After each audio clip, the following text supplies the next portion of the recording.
Okay then. Alrighty then. Let's see if we can get this somewhat of a party on the road.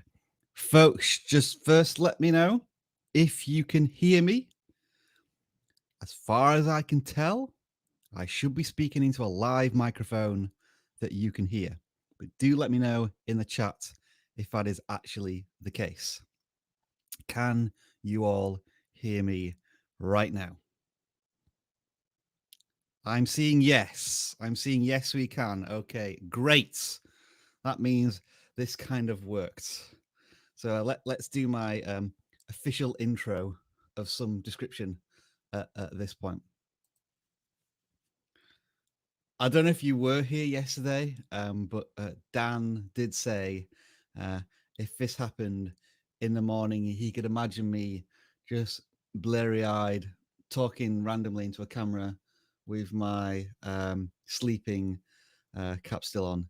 And yes, I do kind of feel like that right now. Hey, ladies and gentlemen, boys and girls, children of all ages, here we are at let me see here what time it is. 4:33 local time. Yeah, it is early where I am in the world, but I've managed to make it online to celebrate. I need to take this off. It's bugging me already. We should hit 1 million subscribers. Oof, soonish already. And I've realized that if I'm going to be talking to you, let me just switch this the right way around now. That's probably better. If I'm talking to you, this number needs to be changed a little bit because when I click up to 1 million, we might not see these numbers. So bear with me. This is all live, very early on in the morning. I need to make sure I do all of this correctly to capture the moment. So I'm just going to make my number here a little smaller so that when it does tick up to 1 million, we definitely capture it. Okay. All right, there we are. It is the road to 1 million, yes. And the reason why I changed to another live stream, again, if you were in the live stream yesterday, we couldn't do live stream chat because of the way I set it up. Well, I've got some good news now. Yes, chat is working. So I don't know when this is going to happen. It's probably going to happen very, very soon here. 999,882 subscribers, 83 subscribers. As I say, it's 84 subscribers. Awesome. Brilliant. Another thing to tell you as well, this alert box that's showing you when you subscribe, when we get really close, I'm going to turn it off like that because I need to make sure that we capture the moments of when we do actually subscribe. But I will put it back up for a little while longer if it's still working. I may have just broken it. Now, that's just me testing. Don't worry, we haven't just subscribed to ourselves. So yeah, I'll say some shout outs and just we can all celebrate for what 10-15 minutes until we hit 1 million subscribers, because I think this is going to happen very soon. You are right, Vox Kyle PH. The chat is going crazy because there's 450 people who are up right now watching this. Let me know where you are in the world, actually. Who is more committed than me right now at 4:36 in the morning, tracking this live stream? Hello to the mighty JV. Thank you for joining us. Hello also to Instinct 8GD. Welcome to you. All right, we got people in Albania. That's Micah Tony. Hope I pronounced your name somewhere near right. We've got Sujosh G also in the house. It is 11:36 a.m. for Speedy Live 1. And there we are. 999,901 subscribers. And it's just ticking up very, very quickly. Wow. All across the other side of the world in Serbia and Europe, listen and learn Portuguese with Maria. Wow. Are you teaching people in the Serbian language to speak Portuguese. That's fantastic. Awesome stuff. We got somebody in Kenya. Yes, we are at 999,900 subscribers. Quality with an I instead of a Y. Nothing wrong with that. The Rambling Rose, they're in good old Great Britain.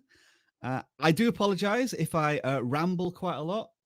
I am very, very, very tired, but just something instinctively in my head was tapping me on the shoulder and saying, I think, Rob, this is going to happen very early on Saturday morning, so you may wake up. And lo and behold, about half an hour ago, I woke up and we were at 998 subscribers, and that was pretty incredible. Oh, hello. I think somebody has found this live stream and they can join me. So just bear me 1 second.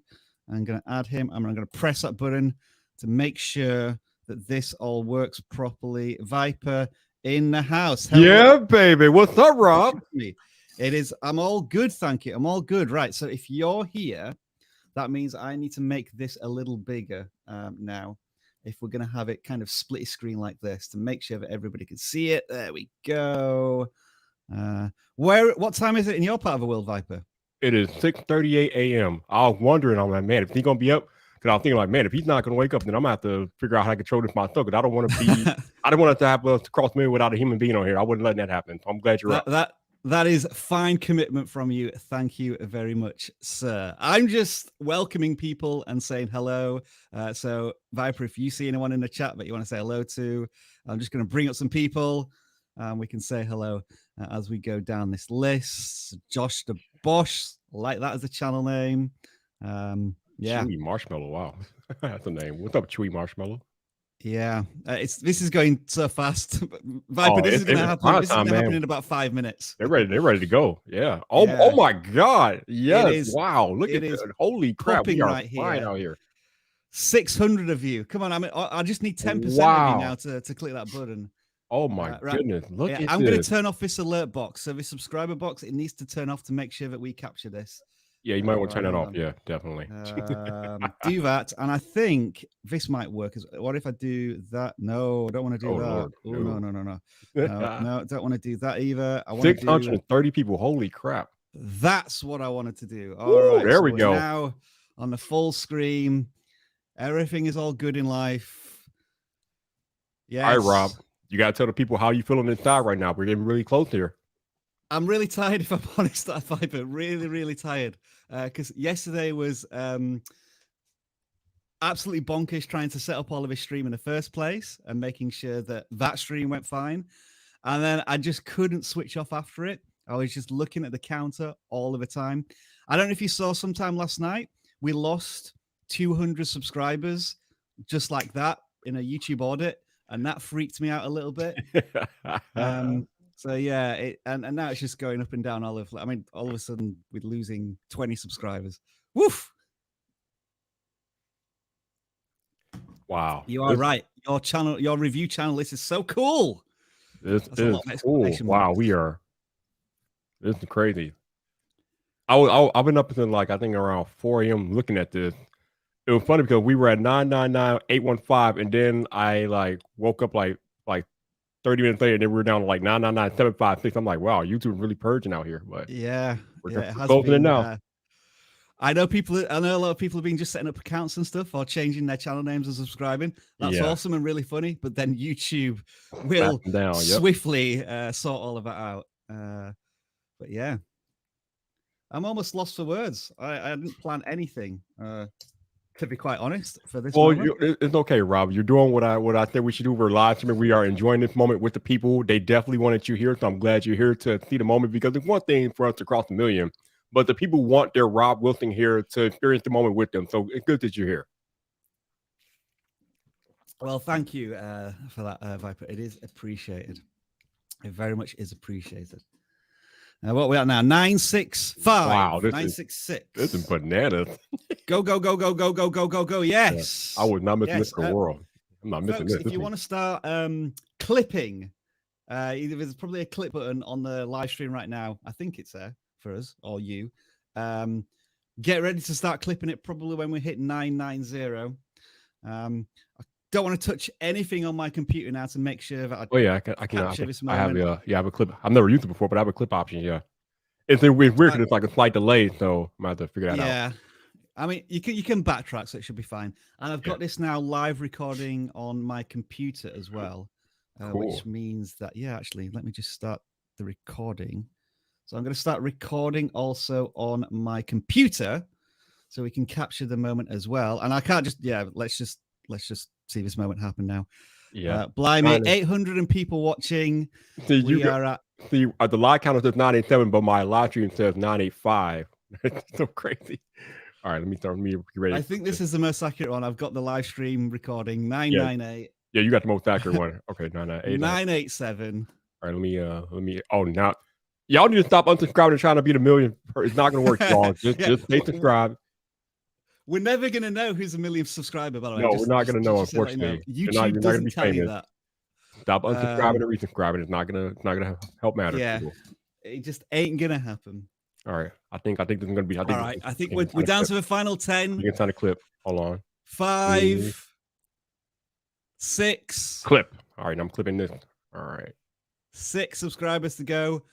7 subscribers to go. Oh, it's not clipping right. No, I don't. This is just going to tick over. I think. I don't think it's going to go over as a single number. No, it's not. 996 3. It's not working properly. Damn it. All right. 2. So it clipped the last 30 seconds. 1. Oh! There it is. Yes. There it is. We are there, baby. 1 million. 3. Wow. 3 and 5 and so on. So forth. Thank you. Good night. Mic drop. Boom. All right. Let me see if I can catch this clip. Clipping this stuff is weird. Let's see. Because on my live stream, we haven't hit it yet. So I gotta look at this. This is definitive proof that once you hit 1 million subscribers, YouTube's algorithms all change, and suddenly you get lots more subscribers. Or it's just a delay. And lots of people subscribed about 5 minutes ago, and YouTube's now actually tracking them all. All right, let's get some congratulations on here. I'm just going to quickly click on the comments, and we'll thank you for hashing Istlak. Sorry if I've pronounced your name wrong. Porridge. Yeah, it is certainly that time of the morning. Thank you for that. We've also got some super chats. I'll try and read them out if I can. Life Hacker Max, thank you. Also, Handam the Gamer, thank you. Also, you were here. Gaming Next Door, you were certainly here to join us on this wondrous moment. Thank you for the emojis, Life Hacker Max. We also want to say thank you to Bori Piano, who had an amazing live streaming streak where I think he joined about 200 live streams in a row. I don't know if that streak is still alive, Bori Piano, but you made it for the most important one. Awesome to see that. All right. I posted the clip on Twitter, so I think we're good to go. Awesome. Thank you. Yeah. Thank you. What have you posted it on your account or on the vidIQ account? Oh, you know what? Probably. Let me retweet that with the vidIQ account. Give me a second here. Well, if you Slack me Video Viper, I might be able to put it on the main channel as well. Cool. All right. Let me do that then. Where actually ready to go. Pentagon. Zunash Classic. You're just having some coffee. That's awesome. Apple Juice with the 35 ZARs. Whatever currency that is. We do appreciate it, but super chats are not needed for this celebration. We want to celebrate you and the collective community. This is absolutely incredible, y'all. This is so incredible. Appreciate all of you all being here and making this moment possible for us. And obviously, Rob is the face of the channel, but you guys are the ones who made this moment possible. So thank all of you all. Seriously. That is absolutely true. I was trying to, I don't know if I said this yesterday. I don't know if I said this in public or private, but if there was like an acceptance speech at this point, I think the words be something a lot like this. If I was to help every single subscriber gain 10 subscribers themselves, then vidIQ's kind of tentacles, the work that we've done, has impacted 10 million people, or 100 million people, however many people have who've subscribed. been helped through our content and then have got people to subscribe to their content is the legacy that I'm trying to leave on the channel. And so, yeah, thank you for supporting the channel. Thank you for getting us there. I will be trying to apply for this gold play button as soon as this live stream finishes. I'm not going to lie. And then we can have it on the background here. Yeah. Hopefully in the next couple of weeks. I think. And also thank you to the 400 people who immediately abandoned this live stream as soon as we hit 1 million subscribers. True fans. Thrill seekers. Oh, well. They'll be back. I saw excellent dude there saying congratulations as well. Yeah, I'm just going to throw up lots of chat here. I'm just going to click chat. Barla's musings. Comes Z1X. Sunset Stats.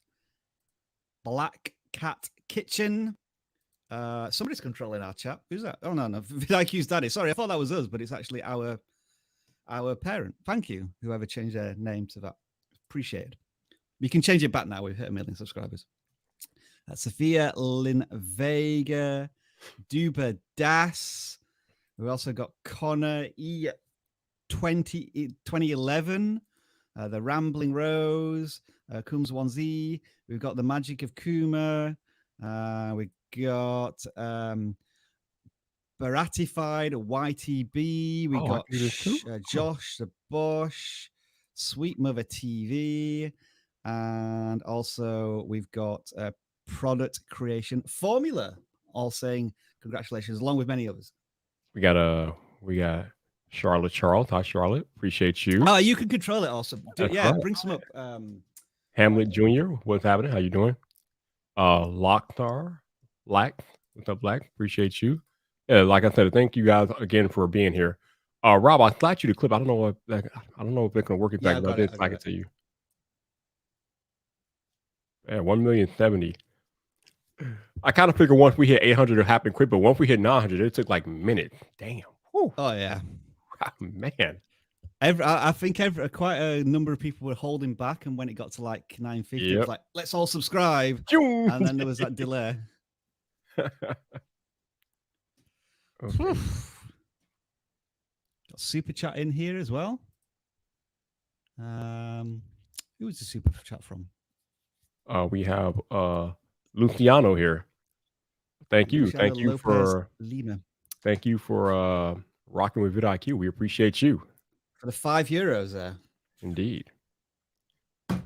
Rob, where does our super? Because we don't monetize, so what does all our super chat do? We give them do we give them a charity? I think, or something like that. So this is a really good question, actually, and something that well, we should have a bit more of a conversation offline. But so every time we've earned some super chats, we do it does go into the vidIQ coffer, so to speak. Mm-hmm. But it's all been held in one place, and what we want to do at some point in the future is maybe set up a vidIQ charity. Ooh, okay. Where we would donate that money. So right now it doesn't go anywhere, but it's something that we definitely need to sort out in the future.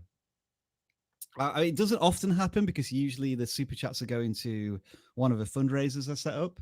But for these last two live streams, I forgot to turn it on. So yeah, there's a bit of super chat there, but not too much. I think over the course of the channel's life, we've done like maybe just over $1,000, which is good because we don't want necessarily people just sending us super chats. Right. We don't need them. But now everybody's sending us super chats, just like what happened last time. But the channel, just so you know, folks, the channel doesn't need the super chats. We appreciate it, but it is not required at all. But we will make sure that these people get credited. Indeed. Why is my chat not working now? Oh, so if I press it up there, it doesn't actually show it on the chat. I've got to press it down here. There we go. Okay, I hit the clip. Look at that. Started his channel. Welcome to YouTube. First video got 140 views in 4 days. That's an incredible start. I would have loved 100 views in my first video. That is awesome work. That is awesome.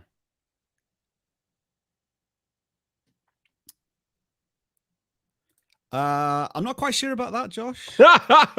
We got a long way to go, buddy. Long way. I think they're still getting more subscribers than us as we speak, even when we had that subscriber surge 20 minutes ago. I think the gap is only getting wider right there, right now.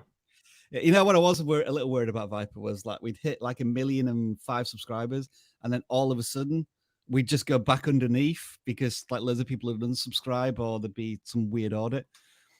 But it looks as if we're sustaining above 1 million right now. Yeah, I think is awesome. Yeah, once we get a good ways over there, I think we're good for now. We are all good. I think so. I'm trying to get all of the super chats mentioned, by the way. Okay. Thank you, M3 Craft for the £5 there. Tell me what you've learned most. I'd love to know what people find most valuable about vidIQ. Excuse me. Oh, big congratulations here. Congrats from Shreg K. Shregic. These usernames. So I was watching yesterday, but I couldn't join because I was waiting for FedEx. So I remember listening to you yesterday talk about how you got started with vidIQ, how you had your own video game journal channel, and then Rob Sandy plucked you up and you started making content full time for vidIQ. But I'm curious to get your thoughts on when did you feel like you had something special here? Because obviously I'm guessing you started the channel from scratch, and at some point you gradually gained subscribers. And I think you mentioned sometime last year you were at 500,000. So when did you know in your mind that you were on to something special with the way you were doing content for vidIQ? So do you mean once, are we talking about joining vidIQ full time, or are we talking about just like the channel's growth once I was the channel working growth on it?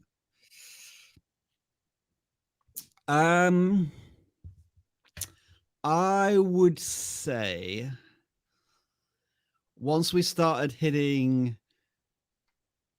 milestones on a consistent basis, because we started getting about 100,000 subscribers every 6 months.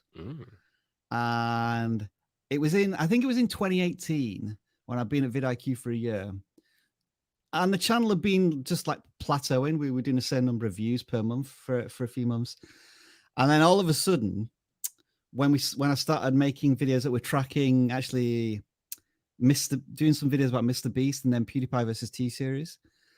And then we were kind of opening ourselves up to a larger audience. And I was figuring out a bit more how to not make viral videos, Viper, but make videos with a wider and stronger appeal. And even though a lot of us, that audience, didn't necessarily stick around, it gave me the confidence and the impetus to start making content that was, I guess, better suited for YouTube education. Because I said this yesterday as well, I still feel like I'm somewhat of an imposter in the YouTube education space. And, you know, I came from tech, just like yourself and Jeff and Travis. And I had to learn very quickly how to start making YouTube education content rather than tech education content. But once I did, then yeah, the channel started to go up and to the right. And this is purely from an analytical point of view. The pandemic just brought in such an enormous wave of new YouTubers, I guess. Right. And because we'd spent the last 18 months building up the channel in terms of all of the education, all of the evergreen content, ours, along with a lot of other education channels, Nick Nimmin, Think Media, Brian G. Johnson, etc., all of the channels just went woof, and we were just another one. I think it was June last year. We did 50,000 subscribers in a single month. Woo! And before that, we did between 10 and 20. And so that was just a representation of how many people were stuck at home, watching YouTube, deciding they wanted to start YouTube channels, and choosing us as one of the guides. And then it slowed down a little bit, but that's good. I want people to get outside and get over this horrible thing that's been going on for the last 18 months. But we've just about sustained in terms of growth. It's been a little slow the last couple of months, but it was enough to get us to this point of hitting 1 million subscribers. Sorry if that was a really rambling, a long answer, Viper, but as you can see, it's still. I want you to talk about your experience, however long it takes you, because obviously, again, this YouTube channel. I mean, obviously, vidIQ is a company. We have a whole big company. I think we have like 80 some odd people now, but this YouTube channel has been your baby pretty much from day one. So I think people are interested in your story and the events that you went through to get the channel to where it is today. So I'm glad you told it the way you wanted to tell it. Yeah, when I joined vidIQ full time, so this was October 2017, I think there was still less than 10 employees at the company. I think may have been a shade over 10. I don't know how many people there were when I first made a video for vidIQ in April 2016. I mean, the company's been around since 2011, right? But I think it took a very long time for Rob, Sandy, and the team to get it to a point where it was growing significantly. But yeah, in terms of the channel size, because we were looking at that yesterday, it was 1,200 subscribers, I think, when I made the first video. Oh, wow. So I can at least claim partial responsibility for 998,000. So, technically speaking, I personally am still about 1,000 subscribers short of 1 million. or if you factor in Dan, because we figured out yesterday, Dan has directly contributed 50,000 subscribers. I'm way off. Reaching the goal. So another question. But here's the other really weird thing. Okay. Because we have a Spanish and a Russian channel, the Spanish channel now has 180,000 subscribers. I think the Russian channel has 40,000 subscribers. So if we combined all of our forces, Mr. B style, with all of our different enterprises, I think we're at 1.25 million or something. Woo! Check us out. Wow. So, got Rob, some commitment here from Dr. Nobody. He's going to stay until we hit 10 million subscribers. you can stay, Doctor. I ain't. We're not doing that. Yeah, no way. So, among the past, I think you said you've been working here 5 years now. Your 5 years of doing content for vidIQ. What have been your favorite moment, if you can recount one?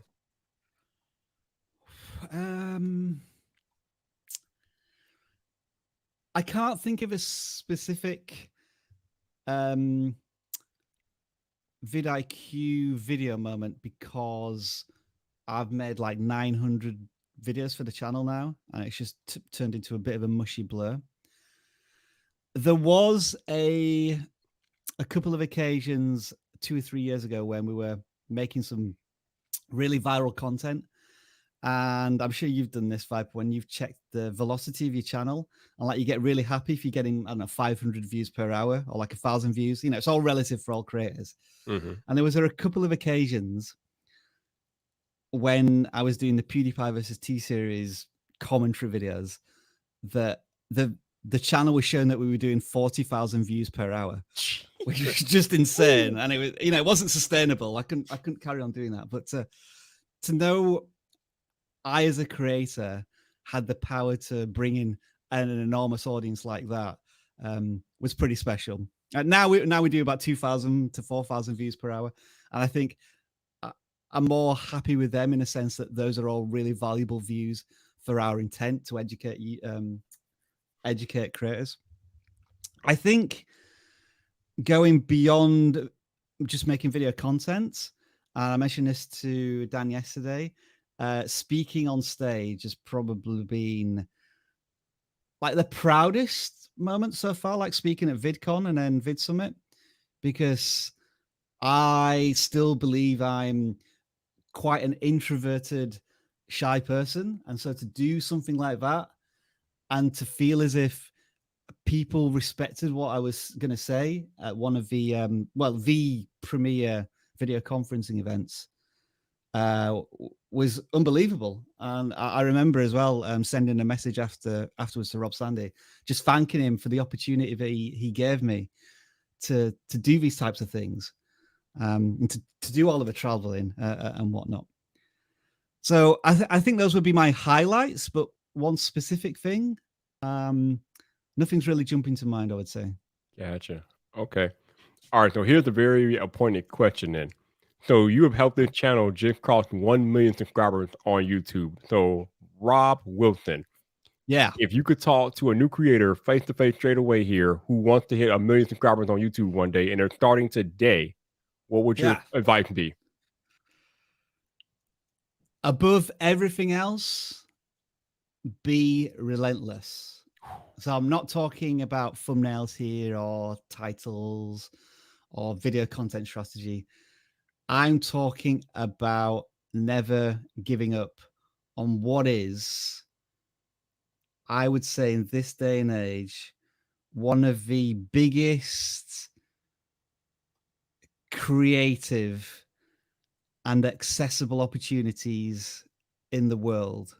Because just like that, you can be broadcasting to an audience of 2 billion for free.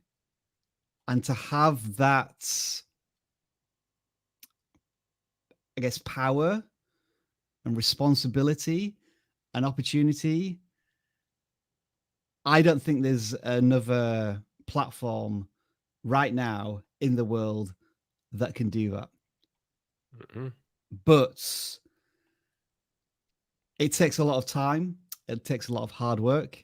It takes an incredible amount of patience. It takes the mindset of it, just ignoring or trying to set aside every single negative thought you have or any other negative thought from any other outside influence, be it another creator or a single comment or friends and family or whatever. There's people who can't see your vision, your goal. It's to have almost that tunnel vision mindset to work at it and just embrace it. Yep. Yeah. I that almost went rambly, so I'm stopping right there. No. You make a very valid point. It's about never giving up and being focused. Never giving up. I like how you said that, because there are going to be some highs, there are going to be some lows. I never had, when I made my first YouTube video, I never had any expectations of it turning into this. You know, speaking to you at 5 a.m. in the morning, representing a company about YouTube education and being paid to do it. And hitting 1 million subscribers. And I guess maybe it was easier a decade ago when I started, because there wasn't that, you know, nobody had really done it before. I mean, there were a few original gangster creators who had turned it into a profession, but there wasn't this evidence of creators in every single video topic and space being able to turn it into their livelihood, their careers. I think I was watching an interview by Colin and Samir for MKBHD, and he was mentioning like his idol, or the person he watched, was Chris Pirillo in the tech space, and he was around 10 years ago. But that was, I remember watching him as well. Yeah, but I think that was pretty much it. I can't remember anyone else from that period who had that like who looked like he was doing this professionally. But now you look left, right, and center, and there are so many full-time professional creators who've done the hard work and have slogged through it. And now creators who are starting at one subscriber or 0 subscribers, they see that pathway now, but they've got to walk it, and that's the challenge. Whereas people a decade ago, we're more just creating content, not for fun, but you know, we didn't realize that the potential or the expectation of a weight of pressure to deliver. They made it before it was something people realized it was something to be made. Yeah, there's, like you said, there's a lot of full-time creators now. Pretty awesome. Pretty awesome. We haven't moved any in subscribers at all in the last 20 minutes, have we? We're stuck again. We need to figure out exactly what time we hit 1 million, because I think we're having a contest about this, and we need to nail that down. Oh, we recorded it, didn't we? Yeah, we did. I just got to remember. I just got to go back and see when I sent that tweet out. I can tell people actually when that was now, because I should be able to. Where'd it go? I can, if you bear with me. Ooh. Okay, so I sent out a tweet 21 minutes ago. So that means probably 22 minutes ago we hit 1 million. So I can share this on my screen actually. So bear with me. All right. So this is probably going to look a little weird, but I'm going to share my screen. I can show you exactly when. Let me hide the comments. Share screen window. All right, so I can play that. So this is when it was ticking up. This was a video, and okay, all right, that is the exact time. All right, so we need to take a picture of that, record that for Dan H, so he can figure out who won the contest. I think he did it ED in Eastern Standard Time, so that would be 7:43 a.m. on Saturday, the 6th of November. Gotcha. Okay. Also, Rob, since it's just me and you here, we need to figure out who to give a lifetime of vidIQ to, or how we're gonna. Actually, I know I have an idea how to do it, but if you have any suggestions, that'd be cool too. So I thought the winner of this competition was getting that. Remember, we're doing one on social and one during the live stream. Oh, okay. I tell you what, doesn't StreamYards have? Yes, the giveaway tool. Yes, right. We're on the same page. Yep. Right. So, right. Let me share that screen then. I've never used this. I've used it a few times, so I can walk you through it. Right. Okay. So you got to go out to you have to physically go out to streamyard.com/giveaway. I believe it's what the URL is. All right. All right. You are URL. We can do that. StreamYards giveaway tool. Yeah. So this is a little bit of a surprise for you all. The 200 people are still watching. This is why you don't leave early, baby, because you might miss out on the good stuff.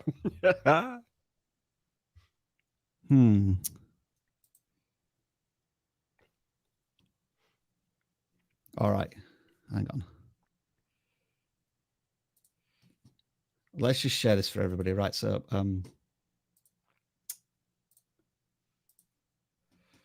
guide me through this, then. Google search didn't help. Okay, no, it's let me check it out. I think it's just the actual URL is streamyard.com/giveaway, unless I'm misremembering it. I need to double check to make sure that's right, though. Give away. Ah, okay, right. Yep. I think we're in business here. Yep, that's it. Yep. All right. So that is live. Yep, that is us. And then match.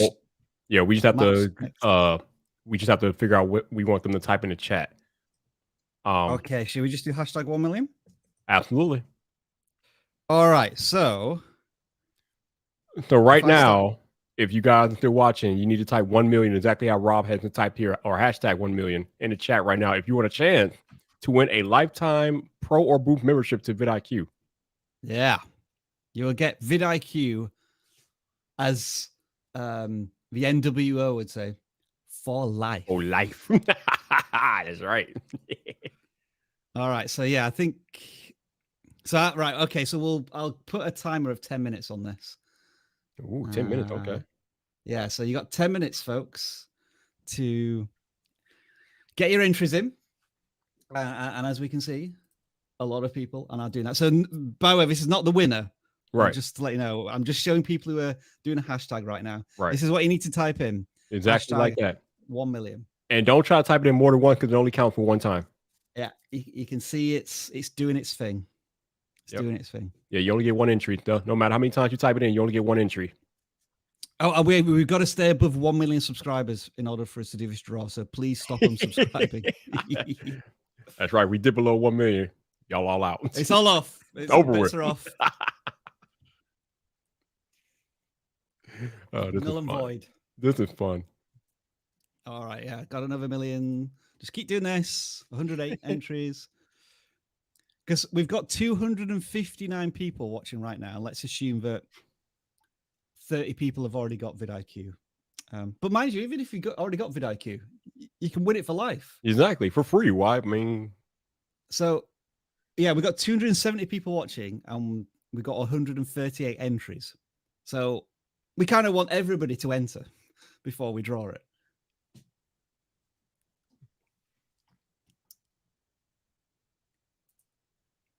So yeah, so all you got to do, hashtag 1 million, and you can see the entries are racking up. Let me just make that a bit bigger. Can't do that. It looks silly. For life, indeed. Ah, the free camp. Yeah, we audited your channel a couple of weeks ago, didn't we? You were the channel that was interviewing, I think. Oh, I remember this. Yeah. Indie British wrestlers, and we were trying to say how maybe you need to squeeze in the reference to more popular wrestlers to get that cachet. I don't know if I've ever spoken to you about this, Viper, and this is only going to apply to about 3 or 4 people watching this, but do you listen to any of the Conrad Thompson podcasts? I do not know. Oh, if you are a wrestling fan and a nostalgic wrestling fan, Conrad Thompson, he interviews Eric Bischoff, JR, Ooh, okay, Bruce Pritchard, and Tony Schiavone. Well, not interview. He has weekly shows with him, and they go through all of the 1990s wrestling, like all of the pay-per-views and the big events from the Monday Wars. Don't get me wrong, all of these podcasts are like 3 hours long, but I just can't stop listening to all of them. So if you are a wrestling fan, of which there may be 3 or 4. To be honest, Rob, I stopped watching WWE about 3 or 4 years ago, man. I don't watch wrestling anymore, but all of the stuff, it's all on the best period, the 80s and the 90s. Oh, none of it's recent stuff. Yeah, the recent stuff, I can't do it anymore. It just went way downhill. Oh, we got vidIQ's grandpa now. We had apparently vidIQ's dad before. I don't funny. Oh, all right, we got the wrestling fans chiming in. If you are just now, if you're just now entering the live stream, we are about to give away a lifetime membership to vidIQ. And to enter, you need to type hashtag 1 million like we have it typed out here, but you can only enter once, so don't try to type it in multiple times because it's not going to work. 1 entry per person.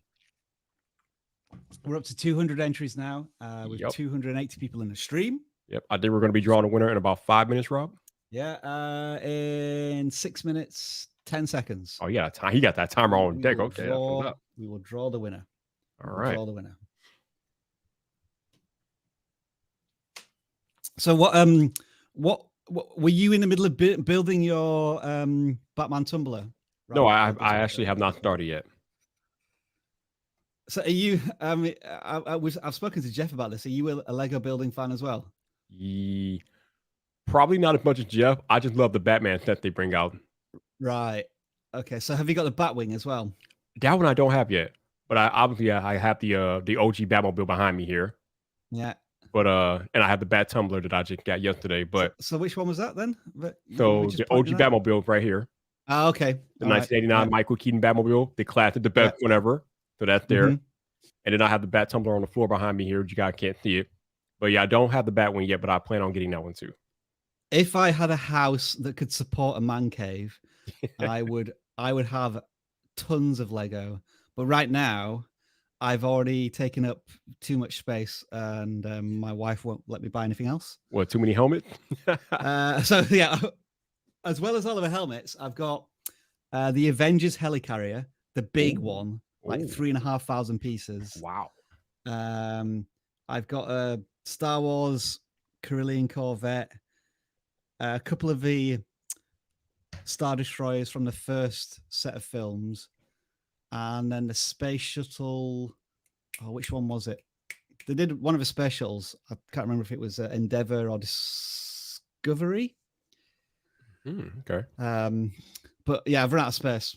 So until we move, I can't buy anymore, which is really frustrating because I want to get stuff like the Tumbler. I want to get the Batwing. I want to get the Colosseum, that big, like 6,000 piece one. Oh. Nice. Building Lego is one of my is my happy place. It's like total escapism. Yeah, it's nice to just get lost in it. Y'all are not paying attention to what I said. I told you all that spamming 1 million is not going to work. The machine only reads 1 entry per person, so spamming is not going to help you. but go waste your time if you want to. We have 300 people watching now and 270 entries. So if we get to a point where we have more entries than viewers, then we'll do the draw as well. So we're really close. Or you've got 3 minutes, 40 seconds. Man, 1 million subscribers. Wow. Whew. Well, we have company, Rob. Hello. Yeah, what's up, Dan? Gentlemen. Dan, you're late. How are you? I'm good. We're at 1 million subscribers. We did. Yeah, I saw that. Round of applause to us all. Congratulations. Everybody applaud, or just me? There we go. There we go. You know, shout out to Dan, though. Dan is dedicated. He's actually on mini vacation, and he's still joining a few streams. His second vacation appearance. Yeah. Yep. Well, so Dan, have you just literally got up to this news then? Or, yeah, I got a shower. I haven't eaten yet, and I'm hungry. But yeah, you know, I'm up. I checked my phone because I thought, well, I'll see where we're at, and it looked like we had lost like 1,000 subscribers. I'm like, oh, I guess overnight a bunch of people saw the live stream and unsubscribed. Yeah. That's a shame, but I guess we got time. And so I kind of like went back to sleep for a while, and I checked again, and it was still the same number after I got up again. And it turns out it cached in my phone as it said live on the little thumbnail thing, and it started up, but it was starting the beginning of yesterday's stream. It wasn't starting. So yeah, if you watch a live stream, yeah, YouTube stops it at the point when you stop watching it, like even on the previews. I've noticed that because I've looked at other streams and thought, hang on, that number doesn't look right. And then you see the timeline at the bottom, and it's the red bubbles like in the middle of the screen. It's yeah, it's delayed. So then I came over here and it was over 1 million already. I'm like, oh, all right, well, there's that. I missed it. You'll be proud of me here as well, Dan. I was able to hand off the live stream through the redirect feature on YouTube onto another StreamYard's live stream. So we got the chat back. That is helpful. Yeah. So there we are. So while I have you here, Dan, you got another minute, 20 seconds, everyone, by the way. Yeah, we have a minute, 20 seconds. But while we're waiting, I'm going to ask you the same thing I asked Rob. Dan, what is your singular, if you can nail it down to one, what is your singular favorite moment during your time with the vidIQ? I made this gaming video that did really good. Then I made another one that did even better. So my favorite moment is in January when I make a third one. Why is that, Dan? Well, I mean, when you're on a hot streak and you're always getting hundreds of thousands of views with that same formula, you double down, you triple down. So my favorite thing is what's yet to come. Have you made any notes for that video yet? A couple. I have a couple things I want to make sure that I get in there that I definitely haven't talked about before. So, but I haven't really outlined it yet. Well, you haven't got too long. Not too long. Nope. I don't have much time. You've got about 7 weeks at this point to get it done. So it's early for me. I haven't had breakfast. I'm sorry, it's early for you, Dan. No, I'm saying how long have you guys been My heart here? bleeds. I was trying to say if it's early for me, it's very early for you. How long have you been here? All right, so let me give you the story of my my night. I checked the subscriber number at about 10:30 last night, and it was at 999,200. My wife and I have been actually sort of trying to figure out what the tracking was, and we thought we were doing like 100 and I think it was 150 subscribers per 90 minutes. So saying, right, okay, let's do this.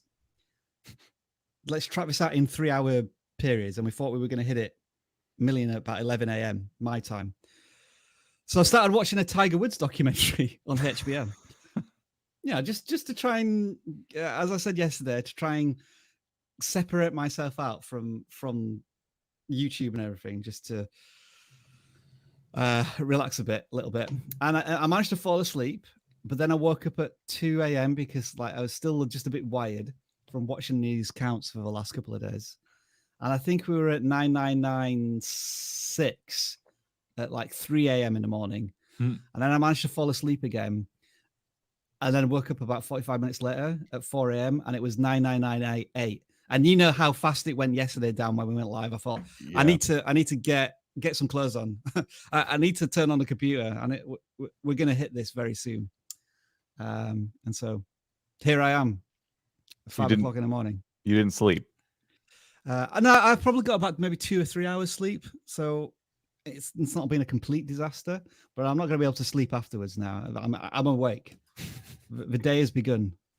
I guess the good thing is, because my wife and I have a couple of small plans today. We're thinking of going to the cinema and then going to... By the way, do you know what cinema means? Yeah. Because, right, complete side story. This is really interesting.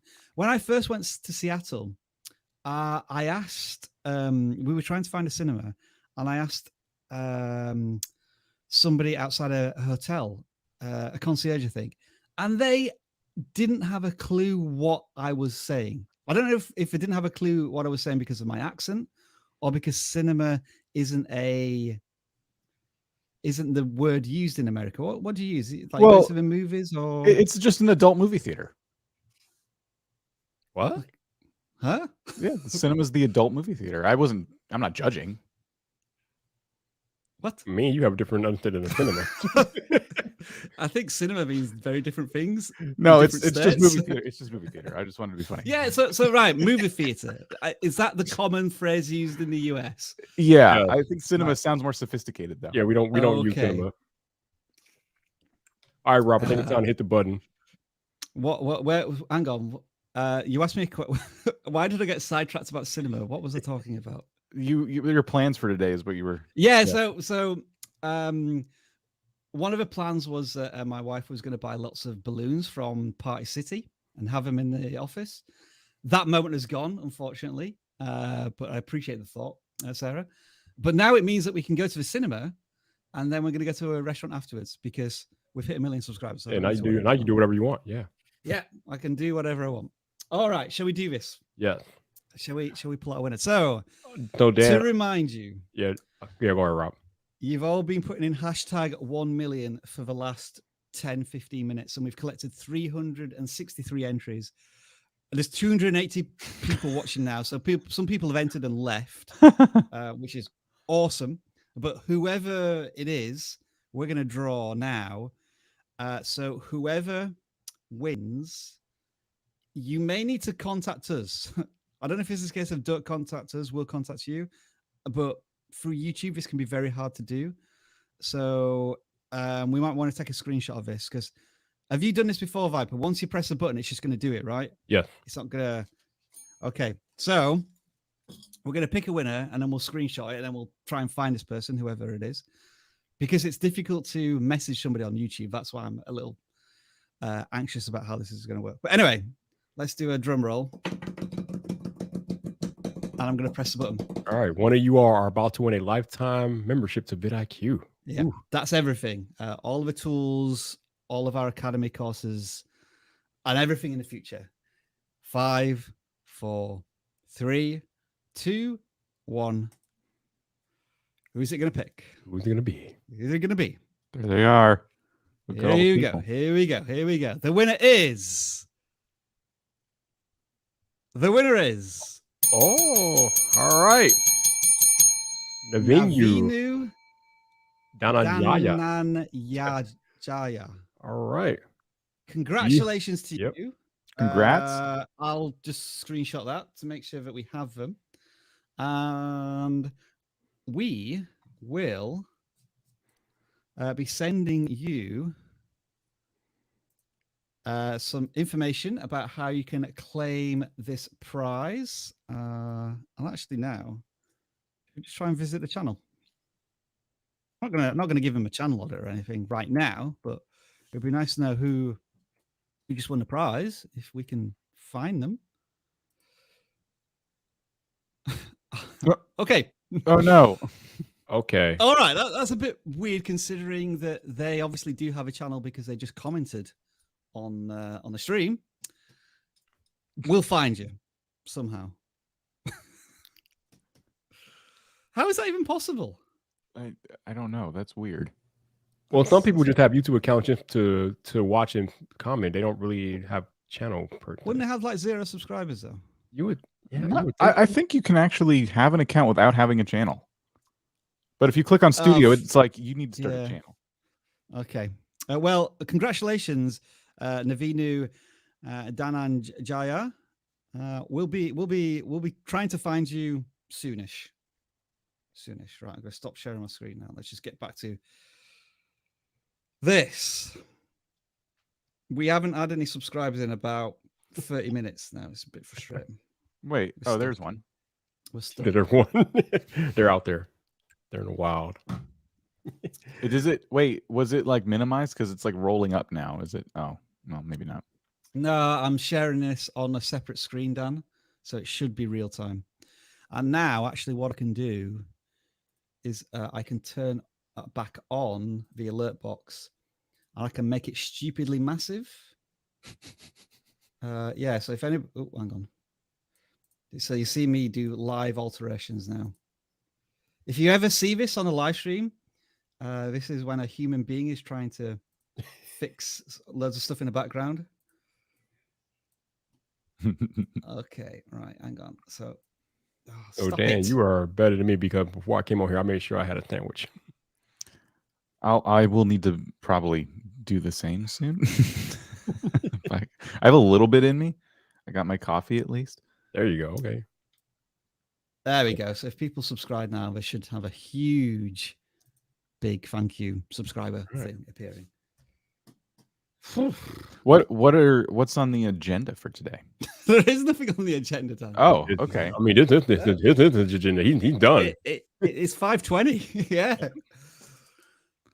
You said you're up. Your day's started. So I want an agenda. Nothing. I want assignments. I mean, like if we can do like an open Q&A. I don't mean like channel growth stuff.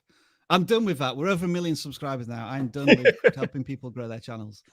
Yeah, this is gonna be a lot like yesterday. This is gonna be a more laid back stream. We're not doing no official stuff here. I'm from now on. I'm putting all of this YouTube education stuff in Jeff's capable hands. So he's now going to be the new face of the channel. He doesn't know this yet. I'm just going to be here for comedy and entertainment purposes. Dan, you can continue executive producing, whatever that means. Yeah. I from now on, I'm just team mascot. But if you do want to ask some questions about like myself as a creator, Viper as a creator, Dan's a creator, just like not YouTube education, but YouTube talk and gossip. Yeah. I think we're happy to do that for a little while, right? Yeah. So send in your questions. Because technically, this is all of our off days. So, yeah, we're not really in vidIQ mode. Oh, yeah. I mean, this is definitely Dan's off day as well. Yeah, exactly. Whoever subscribed thinking they own vidIQ, you probably... I don't think that's true. Unless true. Rob Penny going to have a chat.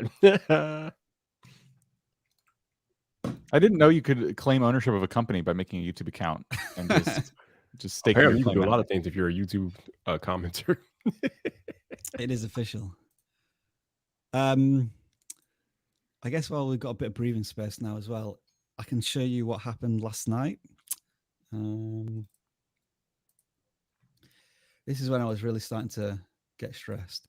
So can you see this tweet? So like 7 o'clock yesterday, things were going fine. Mm-hmm. And then, Urge. Well, that's going to leave a mark. Oh, man. And it kept going. It went down to like 45, I think, 999.45. They were just trying to give you enough time to like get some sleep.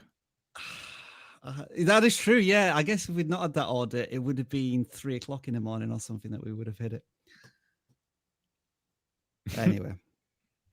And now the 1 million subscriber number is more pure than ever. It so is. It so is. All right. Are we seeing any questions? Let's start looking here. Yeah, I guess you should do as well. This would help us. Hashtag question. What are you going to watch? What we're going to watch? So I think there is a new film because I'm married now, and I have to compromise. There is a new film out called Spencer, which I think is about Lady Diana. My wife has shown some interest in that. And because, confession, I do enjoy The Crown, the Netflix series. So we may go and watch that because we need to coincide it with going out to an indigenous restaurant later on today. So that is potentially on the cards. Not Eternals, not what else has just been released in the cinema? Isn't like 2 films out right now? Eternals and something else. Is James Bond out, or was that already? Yes, I saw that, and as usual with my weird opinion on stuff, it was all right. But what I think, have you both seen it? I'm two James Bonds behind. I have seen it, and it was not all right. It was absolute trash. What? Oh, you heard it? Right, I am a James Bond fanatic. That movie just, I hated it. And I love James Bond movies, but that movie, no. I thought the villain was appalling. Absolutely terrible. You mean useless and did nothing? Yeah, pretty much. Yeah, Rami Malek. Yeah. As an actor, I really like him. Yeah, he's a good actor, but his character, no. In that movie, no. The character was just useless. Yeah, he posed no threat whatsoever. None. And the ending, terrible. I guess we shouldn't spoil it because it's still in the cinema. Don't spoil it. I'm still coming to watch it. The way it was set up for what happened at the end was just stupid. Yeah. My least favorite. I'm glad you agree with that, Viper. My least favorite thing that's happened in a movie that had me feeling that way was Batman versus Superman. Oh my! What I didn't like was that they were fighting, and then it all finally stopped when they realized it was like, I think their mom had the same name or something. Martha. Yeah. I'm like, what? That's what ends the conflict, costing trillions of dollars in damage across the city, and all of this boils down to, oh wait, we have something very rudimentary in common. That's okay. We're friends now. I was just over it at that point. Like, can we stop watching this? As a gamer, we don't really have to think about it because YouTube takes care of that automatically. They do purges, like Rob just showed you guys in the tweet. YouTube will literally go through and purge like inactive and fake accounts, so we don't have to worry about that stuff.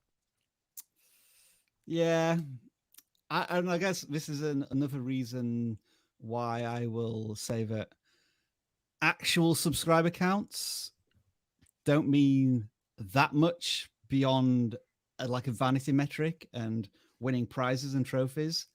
It's all about the return viewers, and people are going to watch your content regardless of whether or not they're subscribers. Mm-hmm. This is awesome. This is brilliant. This is superb, and we'll celebrate it today. But I won't do a live stream on this because nobody will care. But what I'm going to be much prouder of is when we hit 100 million views, because there's a real people who are being impacted and influenced in a real way through our content. And I think we're on like 68, 70 million right now. All right, this is definitely a Rob question because Viper is not famous. So I have been recognized once in I don't believe the him. General public at large, like at conferences. Yeah, I'll get recognized a little more. But I was shopping in my local supermarket 2-3 years ago, and somebody said, "Hey, you Rob?" I said, "Yeah." I said, "Oh, it's awesome. I watch all of your stuff." And I actually wanted to get a photograph with him so I could actually prove to the Instagram that somebody actually recognized me in real life. He didn't want a photo with you though? I can't. Yeah, I can't remember. I think I engineered the selfie rather than him. He's like trying to get away, and you're just chasing him with your phone. Come back! Don't put any more apples out. Give me a selfie.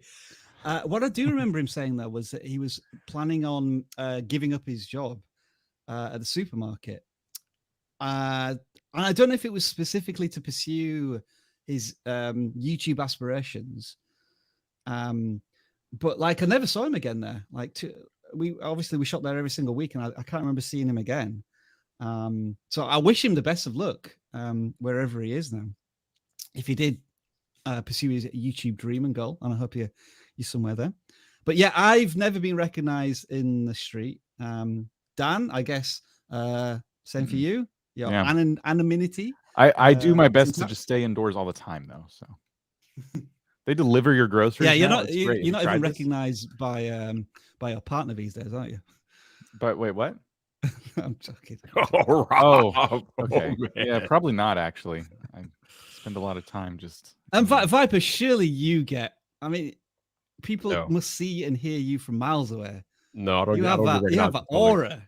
I mean, people knew who I was at Vid Summit, but that's about it. Yeah. You know who recognizes him is the baristas at Starbucks. They know his regular order. Yeah. Actually, that did happen one time. They just look at his Twitter feed and they know what he's going to order before they get there. Yeah. Got to. I'm sorry, I'm not really looking very hard at the chat here. You should try to talk about your order on Twitter before you get there and see. Actually, Jen, it's funny you say that because I did have a barista recognize me from the way I spell my name on the cup. They were like, "Wait, are you the Viper that does the hand thing?" I'm like, "Holy, yeah, that's me." Oh yeah, I'm gonna give a special shout out here to Darren's general info, because one of the things we do here at vidIQ is whenever we upload a video, we set it to unlisted so that we can get captions done through Rev, because you got to unlist your videos in order for them to do that. And Darren's general info, I think, must check our channel at least once a day, the channel page or the playlist, because he always posts on our videos before they go live, like every single video. And I have had a bit of fun with him in the past, where I've uploaded videos that are unlisted, and I've put a thumbnail that says, "Yes, you found our video before it went public," a couple of times. So yeah, big shout out to the people who watch the videos before they go live. That's great. That is great. I think we've got an example here of this. Let's see if it's. Carry on. Just congrats to Edwin. Yeah. If any of you are watching this live stream right now and vidIQ has had any sort of impact on your creator journey, congratulations and thank you for being here. Right? We truly appreciate it. Like I said earlier, I mean, yes, vidIQ as a channel hit 1 million subscribers, but most of that, all of it is due to you guys coming back day after day, video after video, and subscribing to the channel. So thank you.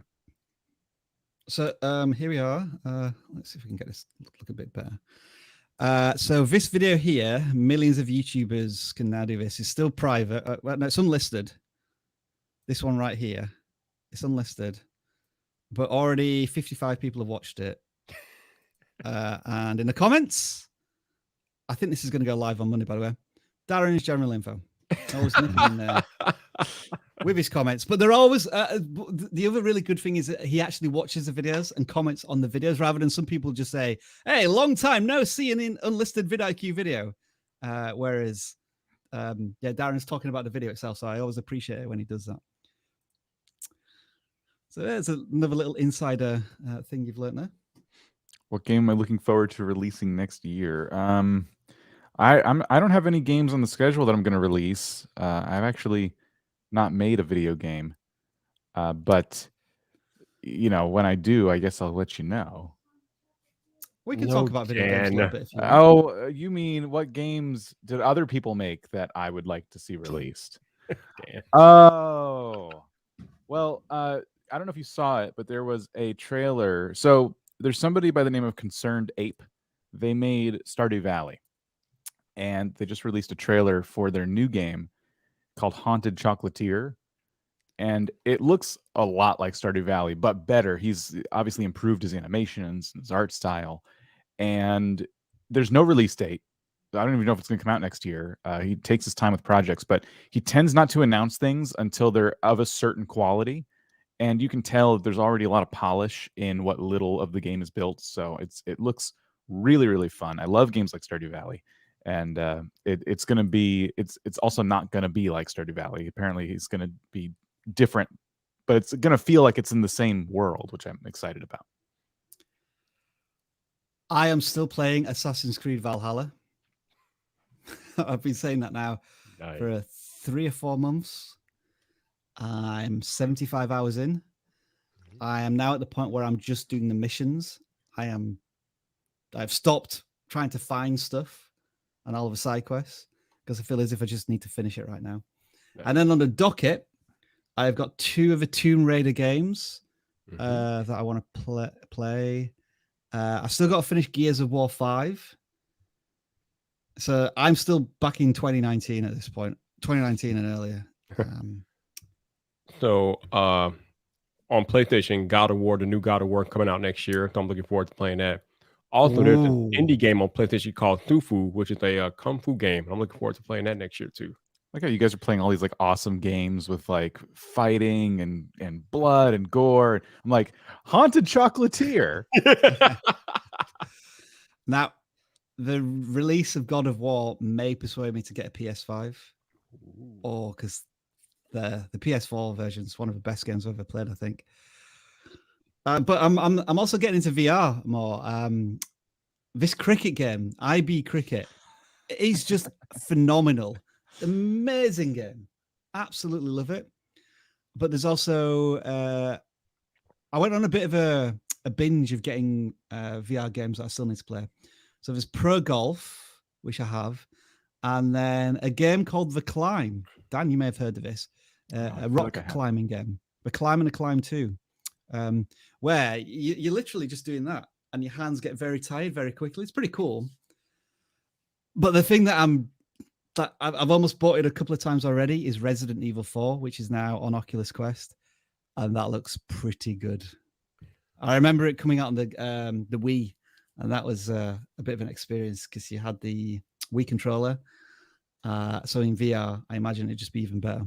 So I haven't really played many of the Resident Evil games, but I saw that Resident Evil 4 was on stuff for like $8 in the Xbox store a month ago, so I brought it. I haven't played it yet, but I do have it, and I brought it because a lot of people say how that's probably the best Resident Evil ever. So looking forward to playing that at some point. I haven't played them all, but I think it's probably the best version I've played. I played Code Veronica on the Dreamcast, so that's going way back. That's way back, 2000s. Yeah. That. But I didn't play any of the PlayStation versions. PS1, 2, 3, and that. I was just gonna say, I don't know if you have a PS5, Rob, but if you don't, I would use your cloud to try to get one because that's kind of difficult. Use the cloud, sir. Use the cloud. Yeah, it probably won't be till next year because what we reckon God of War will come out next Christmas time next year, maybe. Hopefully before that. I think we're looking at yeah, you're probably right. Probably right next holiday. I would say I've turned into everything I used to hate about gamers, and that's like a casual lapsed gamer. And so I'm like 18 months to 2 years behind on releases. So that's why I'm playing Valhalla now. I waited until it was $40 rather than $70, and I'm playing it. So I usually wait for an offer. Like Days Gone was another one which I waited until it was quite cheap, and that was another zombie game that was really good. But you can't do that with Switch. Like I'd love to be setting my sights on Metroid. What was it? Dread, yeah. Is that the new one? Yeah. I'm thinking, yeah, that's out now. It looks pretty good. It's a ridiculous $90. Damn you, Nintendo. I'll wait until it's Canadian. Oh. So in Canada, it's $80, $79.99 plus tax. So I think that's about $60 US. How much Switch games in the US? It's $60 usually. Sometimes cheaper. Sometimes they lower it. But from what I've seen, it looks like it should be a. How do I put this? You know, when there should be games that are just download only, and there should be like $30 or $40. For example, the re-release of the Zelda game, Link's, what was it called? Link's Awakening? Yeah. That should have been like $30, $40, shouldn't it? It shouldn't have been like a full price game because it's a remake of a classic and it's like a 10 to 15 hours of gameplay. Same with like the Super Mario ones that they re-released. And they said, we'll release 3 of them and then we can charge you $70, $80. I got those too. And I like the Super Mario ones. I hadn't played Mario Sunshine. So I'm like, oh, cool! Like a chance to play that, and now I haven't played any of it. It's just sitting on my Switch. what I hear is that this Metroid game is relatively short as well, like 10 to 15 hours. Oh, really? I may be wrong. It's hard to justify spending all of that. But at the same time, you should realize that you can buy a Switch game and then you can resell it. If you don't download their value, if you don't download it, I always buy physical so I can resell it because I have no sentimental value. Like once I've finished it, I'm done. I'll move on to the next thing. Very, very rarely replay something.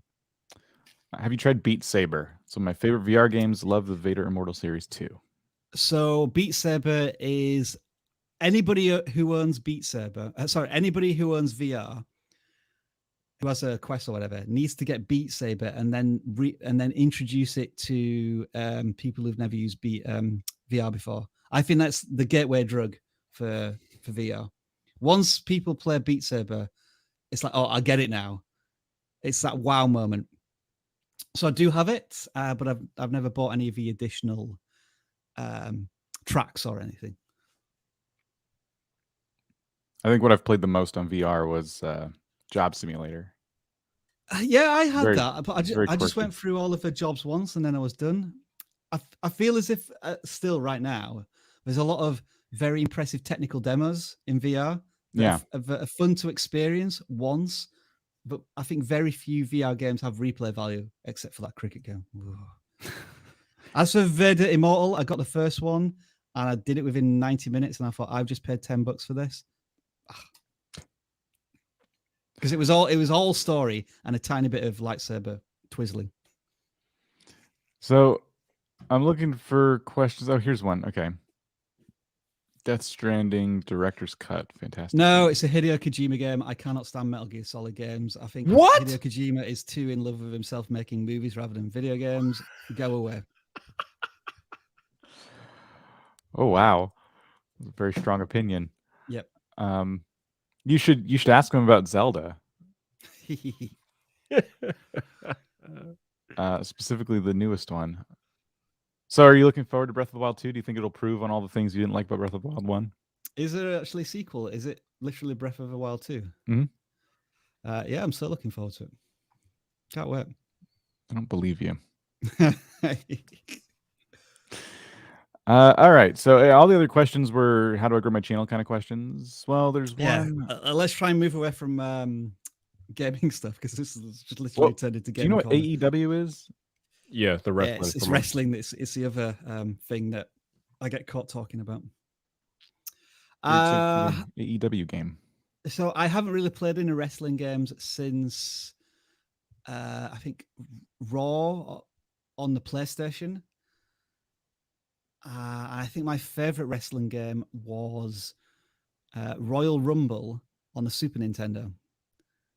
So yeah, going back there because I think similar with fighting games, they turn too much into button mashing.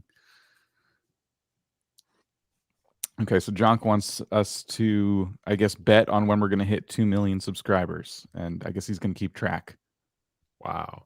Oh. The only thing I can say that it will probably occur faster than what it took to get to 1 million. So, generally speaking, that's Look, we're over 100 now. But yay! No. So does that mean we're 0.001% to 2 million? I can't remember the calculations. I need a Rodecaster Pro so I can start doing this. Is that what you're using, right? Yeah. But I need to get rid of these default sound effects. Yes, you need to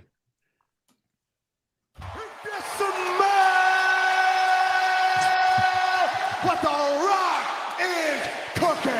Yes, Rob, you need one of these. Welcome to copyright claims. Not really. I mean, I want to use like Envato or something to get the sound effects so I don't get into trouble. But I have all the ones loaded that came with it. So they have now, I think StreamYards is about to release hotkeys. It would be really nice if you could tie in sound effects to those hotkeys so you don't have to put it through a mixer. That would help. Yeah. You know, like you can do in Streamlabs and stuff. Yeah, you can. I mean, if you can do the Stream Deck soon on StreamYard, which would be great. You can queue up sound effects in the Stream Deck directly. Yeah, so I think hotkeys are coming out, so you are going to be able to tie in commands to the Stream Deck, but I don't know if it's going to include just playing files and stuff. Yeah, I don't know how they would do that, but maybe. Do we want to take bets on 2 million? So I was going to bring up. No, I'm not bringing up anything there, am I? Hang on. Share screen. Because somebody was asking, asked like, if we'll start a gaming channel. I don't think I don't think that's likely. Can we have a what sound effect again, Viper? Wait, which one? Walk, walk, walk, walk. Oh, that's me. Yeah, we've tried a gaming channel once before. Oh, well, gaming content, and it didn't work. Right. Okay. So yeah, we were talking about the history here. If I sort by lifetime, can you just hide Junk's comments? Sorry, Junk. I need to get rid of him. Let me go find it. If we go back to the very, very beginning, look at that. On the first day, we got 4 subscribers. So nothing happened for a long time because there was no videos on the channel. I think I made my first vidIQ video there, sort of May, April of 2016. And then I joined vidIQ full time, so really focusing on the channel October 1st, 2017.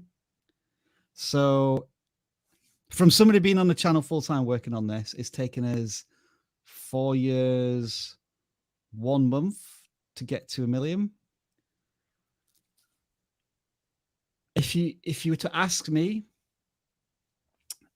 if we take the channel in a direction that we are kind of starting to discuss and hinting at, and we expand the team to support that, I would say between 2 and 3 years. That's kind of what I was thinking, like 2023, like mid to late 2023. If everything goes according to plan. I mean, it's 1 million people. It's not. It's a lot. It is a lot. But I guess the intention, what we're thinking, is that what we might be doing is reaching out to a much wider audience than where we're currently at. While still doing the education, of course, we're still going to be focused on helping you as creators. Yeah, we have ambitions and plans. Yeah, my thoughts are, if we keep putting out content at the pace that we are putting it out now, probably 2 years. The difference, this gives subscribers a little more weight. The difference between a view and a subscriber is, on an account, you can only subscribe to a channel once. You can watch many, many videos many times. So when you think about it in those terms, you just have to remember it is literally like 1 million people, 1 million YouTube accounts need to subscribe now to get to there. So yeah, I think at least a couple of years. The content we're thinking of making is going to reach a much wider YouTube interested audience, but beyond. Because right now, I think it's fair to say we are very much YouTube education. But imagine if we were YouTube culture on top of that. When did Think Media hit 1 million? I would say it would be in the last 18 months. Yeah, I think it was sometime in 2020. Okay, because they're at 1.83 million now. I mean, it's pretty good. I'm going to have a look in the background. Oh, no. What's on the screen? Oh, yeah, I'm using the wrong browser. Right, have I just messed that up? No, it's still working. It's still working. All right, good. Good stuff. Let me find that out for you. See. Oh, Leron's in the chat. Hey, Leron, here's another 1 million. Appreciate you, dude. Well, you can join us if you want, Leron. Yeah, it's funny actually. So my wife was talking to me yesterday about like our live stream, and apparently yesterday, Dan, you said Leron's in the house, and I said, oh, I don't want to talk to him. I said we should talk about Leron, and you said, do we have to? Yeah. And so And then that was it. I think I just swiftly moved on and completely forgot about him. So I felt bad about that for like 10 minutes because like I didn't ever go back to it, and then we never got back. Then I forgot about it. So yeah, Leron, if you wanna be invited on, let us know in the chat, and I'll somehow get the link to you. I'll DM him on Twitter. Oh yeah, we can do that. Balls in your court. Yeah, DMing. So we were trying to figure out when Think Media hit 1 million subscribers. I'm having a look right now, and the answer is.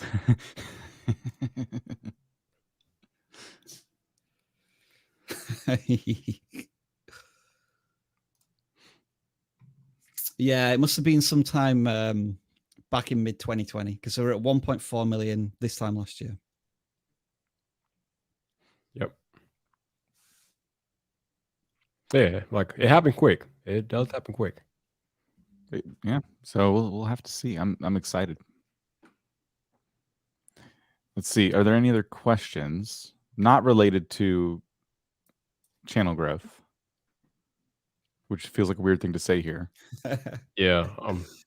Sorry. I mean, we don't need to be mean, but again, we're just hanging out today, y'all. We're not really like looking at people's channels or answering your YouTube-centric questions. So we're just hanging out. So if you got any questions that are related to things that we normally don't do, feel free to shoot. It is still before 6 a.m. Just so you know. Yeah, Rob's not fully awake yet. Yeah. Super chat. Nice. Oh yeah, still getting super chats. That's brilliant. So I was late too. It's okay. Hey, Dan hasn't even eaten yet, man. Unless you count the cream that's in my coffee. I can quickly answer this. We get between 50 and 100,000 views per day. Depends when if we release the video and seasonality.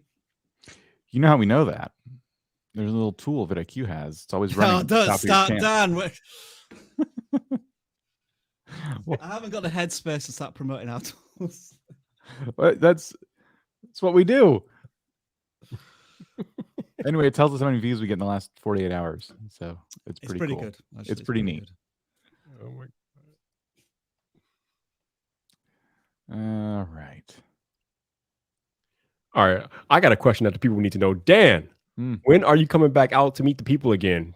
When are you when do you plan on going to your next event, Dan? Well, I'll be really careful. I live with an immunocompromised person, so I need to be very, very aware of that. So yeah, I don't know. I've learned since the beginning of this mess that I can't make any long-term plans to go anywhere. There's places I wanted to go last year, in 2020 that I never got to go to, so I have a lot of catching up to do in that regard. And then, then we got like potential work trips on top of it. And I'm just not making any plans whatsoever. I wish I had even a guesstimate for you, but I have no idea. This is an OG comment right here from the Doberman guy. The Doberman guy was actually one of my original moderators, and I used to do a live stream on a Friday because I did the channel audits on Tuesday, and then I did just a hangout. And just before lunch, I would decide whether or not I was going to go to Pizza Hut or Starbucks for my lunch. And so I always asked the audience, and they always said pizza.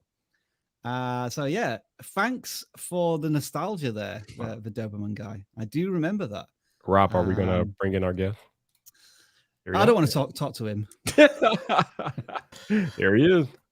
I don't know why I put up with this. Hello, congratulations. Yay! What a win. 1 million subscribers. Woo! We've been talking about this moment forever, it seems. That's better. All right, okay, I need to fix that fills it up nicely. All right, let me fix that. So what time did you cross the finish line? Was it like 4 a.m. your time, or? You mean you weren't watching? I mean, obviously, coffee. Hello. What time was it? Let me check. It was my time, Leron. It was 4:43 a.m. There we go. See, it was bang on. Well done. That is. Were you up the whole night? So again, were you not listening, watching? I told everybody what. Obviously, I watched, just got here. I watched a documentary about Tiger Woods. Can we mute Rob? Is there a possibility? Like, how do we do this? Dan Dan I actually can. There we go. I'm muted. There we go. All right, finally, some peace and quiet. Wow. Okay. My goodness. Yeah. All right. So I've got a question for all of you on this esteemed panel. What was the most memorable video you've done that kind of sticks out to you and go, okay, that was a banger video? Silence for the first time. This is easy for Dan, right? Surely, Dan, you can answer this really easily. Right? I guess I feel like it's a cop out, but what I said earlier, the first video I did hit 1 million views, so it's kind of hard to ignore that one, even though it looked terrible. The second version of that is on its way to 1 million if it hasn't hit it already. So I guess that one. I like how casually you said that. I mean, if it hasn't hit it already, like, like you're not refreshing the analytics like the whole time, going million, you can do this. It's just math. It's just math. Look at it from a vidIQ perspective, Leron. Like, we thought we were buying quality goods. Like, you see the trial version of Dan, he gets 1 million views. Bring him on board full time, and ever since, here I got 15,000 views, 11,000 views. Pathetic. I had to leave so that Dan could step up. That was it. Oh, look at him showing off now. I think this is the most viewed. I think this is the most viewed video of the year as well, Dan. Actually, I think so. Actually, yeah, it must be. Yeah.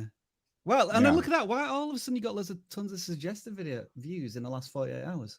What's going on there? I wonder if it was the live stream we did where we talked about it. Might have been. Sorry, what was the question again, Leron? Wow.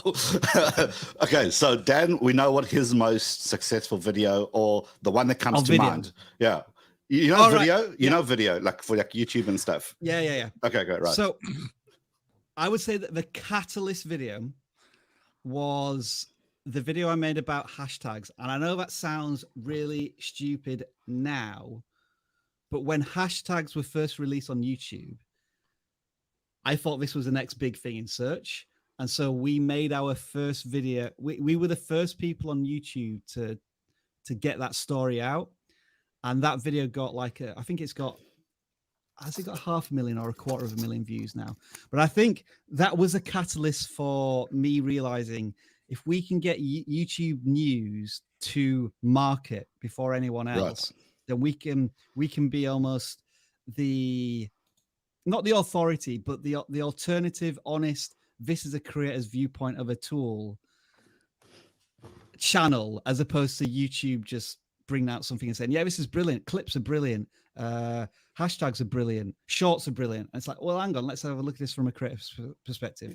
And since then, we've been able to replicate that format of content many times over for success. We've had better performing videos, but I think that was I think that might have been just after I met you for the first time, or just before later on. It was around VidCon 2018. 17? No, 18. 2018. It was just before or just after that. And that's when the channel started to not take off, but it found a new traction and new momentum. It was vidIQ's how to get faster internet speed moment. That's what it was. You see, I had to kind of give you the goods. But I remember that we were speaking about this things called shorts, when shorts were, you discovered it on the off chance, and you said, you know what, I think this is going to be big. And your video was really, really good, saying, look, I don't know what's going to happen. This may be just one of YouTube's experiments. This could be a big thing or nothing. And you just created it from a creator's point of view. And I think that's the biggest thing about the vidIQ channel and the way they're kind of presenting content. It's always from a creator's point of view. It's never kind of the YouTube drama stuff. It's more of me as a creator. What does that mean for me? Could I use this? Does this make any sense at all? And that's always been the power of the power of the community. Now I've got a question for Viper. I know this wasn't supposed to be an interview, but this is going to be. Viper, since you've joined the team, what's been like a most memorable moment for you? Since I've joined the team, what's been the most memorable moment for me? Probably the first time I came on to the live stream and how receptive the community was to me. You know, I'm a new person, so they're used to Rob, they're used to Dan, they're used to Leron. They're not used to me. So just how open they were with the fact that I was on here. Obviously, there were people in the chat that knew me, but a lot of people here didn't know who I was, but they were pretty receptive and open. And so that was probably the most memorable moment for me. Very cool. That's a good. Yeah. It's a good community. Definitely. And going into the future, have you got any specific plans? I mean, I know you spoke about kind of being more of the YouTube culture stuff. Are anything specific we can be looking forward to in 2022? Well, as far as I'm concerned, I think the idea for me to host the podcast moving forward, so I think that could be a thing. So nice. Yeah. And I know Robin talked about maybe opening up the channel to have more people do content on it. So that should be interesting. You make it sound like it's nope. Nope. I did that with Leron. Just no comment. Leron, you've got 45 minutes a week, and you're doing exactly the same live stream. I'm sorry, we breaking up.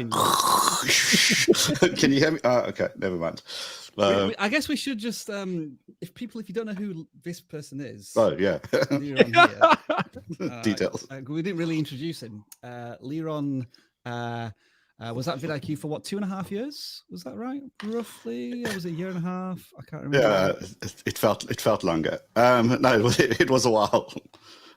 3 years, I think. No, 2.5 years, 3 years. I think it was 2.5, and you were I can't remember what your title was. Customer success. Something, yeah. Director of customer success. Director. Wow. Big deal. Making up your own titles again, yes. Yeah, absolutely. Executive producers, directors, VPs. But yeah, so Leron did the Wednesday webinar, which was like just an educational, going to show you some tools, bit of Q&A. And then when Leron departed at the beginning of this year, Dan and I turned it into like a Q&A. Sometimes we'll show you some tool things. A Q&A circus. So, Q&A circus. Yeah, I think that's the best way of putting it. So I guess just to ask you, Leron, how would you sum up your time with vidIQ, and what did you learn? Because you've gone on to turn your channel into a monster, a beast. Like you've just hit 500,000 subscribers. Congrats. You're now the king of Windows 11 content. You know, you've transitioned from one place to another. I guess how did vidIQ, if at all, help you on that path? No, I mean, vidIQ was obviously pointless, like in the journey. So, you know, the things that what a lot of people don't realize, and I suppose some people do, is that there isn't one thing that's the magical thing that's just going to turn your channel around. It's going to get you to that next level. It's a combination of stuff. And what I really enjoyed with vidIQ was how we approached everything. It was, we don't know what is right. We don't know what is wrong. We don't know what it's going to do. But if it's been rolled out to the public and the public has access to it, well, we better make sure we investigate this. Rightly or wrongly, some things are going to hit and some things are not. And I think that was a very good attitude to have with the content that we were making, with the brainstorming sessions we were having, was about, hey, should we do this? Because the key people are asking questions, or they're going to ask questions. And then sure enough, you put out a video and people have more questions. There's a follow-up. And it's almost like, you know, we keep using this create a journey situation. And what I really love is how, you know, we go on the journey just like everybody else is. It's not like you reached 1 million subscribers and you went, oh, well, that was inevitable. It was still exciting because it was still, YouTube is still unpredictable. It's still the Wild West. And we don't have this major big secret that we're just not sharing. You know, if everybody just knew this one thing, man, everybody will get 1 million subscribers. It just doesn't work like that. Even big channels don't continue with that trajectory. I mean, we've seen lots of channels really blow up and then stop. I mean, anybody remember slime videos and fidget spinner channels? You know, they all try to ride the trends, and that's not sustainable.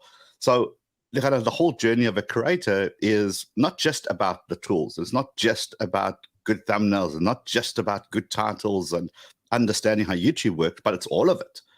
And that's kind of the whole package of vidIQ is have the tools, but this channel has got so much more than just the tools. It's not a big ad for the tools, and that's what kind of really makes a big difference. So that was it for me. It's a team effort. There's lots of kind of back and forth, and there's very, very little egos that need to be stroked. This is more of, we just want to put the best content out there that's going to really help creators get to what they're looking for. So that was powerful for me. And finally, I approve of the beard. I think it's a good look for you. Right. I think I have to join the crowd. Viper, I think you're part of the beard team. This is next. You got to work on him. So, Leron, I watched your vidIQ, not vidIQ. I watched your VidThumb speech about a couple of weeks ago, I think now. Oh, yeah. And I'm curious if you'd be willing to take a minute or two to break down a term that I heard you use in there a few times, psychographic, because that was the first time I ever heard the term after watching your speech. Psychographics. Yeah, we got super into this. Hang on, let's put the pressure on first. Hang on, okay, hang on. Sorry, I was trying to help you. Take it away. Wow. Okay, so I'll give you the short version of this. Essentially, one of the biggest components to be successful on YouTube actually doesn't start on YouTube. It actually starts before you even touch the platform. And this is advice for anybody, no matter what channel size. I work with small channels. I work with really, really large channels, multi-million sub-channels, and they all have the same issue, is really understanding your viewer, understanding who you're making content for. And that is so super critical. And the biggest thing with this is, what the heck? Never mind. Okay. Are you glad you joined now? Wow. I'm glad you went at Vid Summit, man. That would have been distracting if you put up a sound like that. Okay. So the idea, like if you ask a lot of creators and you say, hey, who watches your channel? Your typical answer is going to be 18 to 35-year-old, male or female, depending on the content, who live in the US. That kind of is like the broad definition of that. And that is great, but you know who else watches that channel is 77% of American people living in the US fit the exact demographics. So if you're making content for those people, you're basically not making content for the right audience. So you've got to go beyond demographics, beyond age, location, male, female, gender stuff. You've got to go into their psychographic, which is basically what makes them tick. And, my saying is, if you can work out what makes them tick, you're going to work out what's going to make them click. And essentially, that sounds like a Seanism, right? A Sean Cannellism. but that's what it is. If you can get into people's minds, and when they're having that internal conversation, like they've got their credit card in hand and they go, do I buy the new DJI Mavic? Or do I buy the new camera? Do I buy this product? If you can get into that conversation, it's happening inside their heads. That's when you win. That's when you make content for your viewer. And to understand your psychographics, you got to go through their day.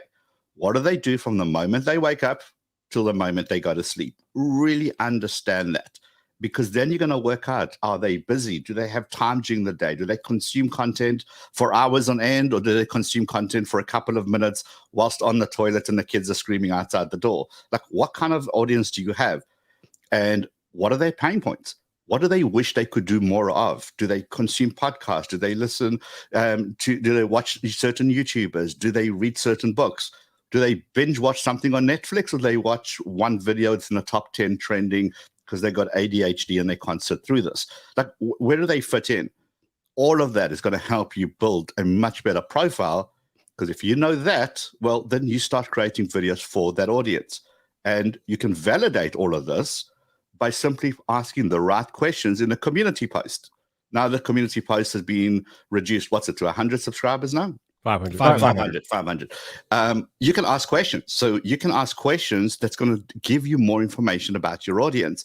Because as soon as you get that information from them, you're validating what you think your audience is. Everything starts to change. You want to be niche. You want to be pigeonholed. You want to make content for a very specific person because there are millions of those very specific person.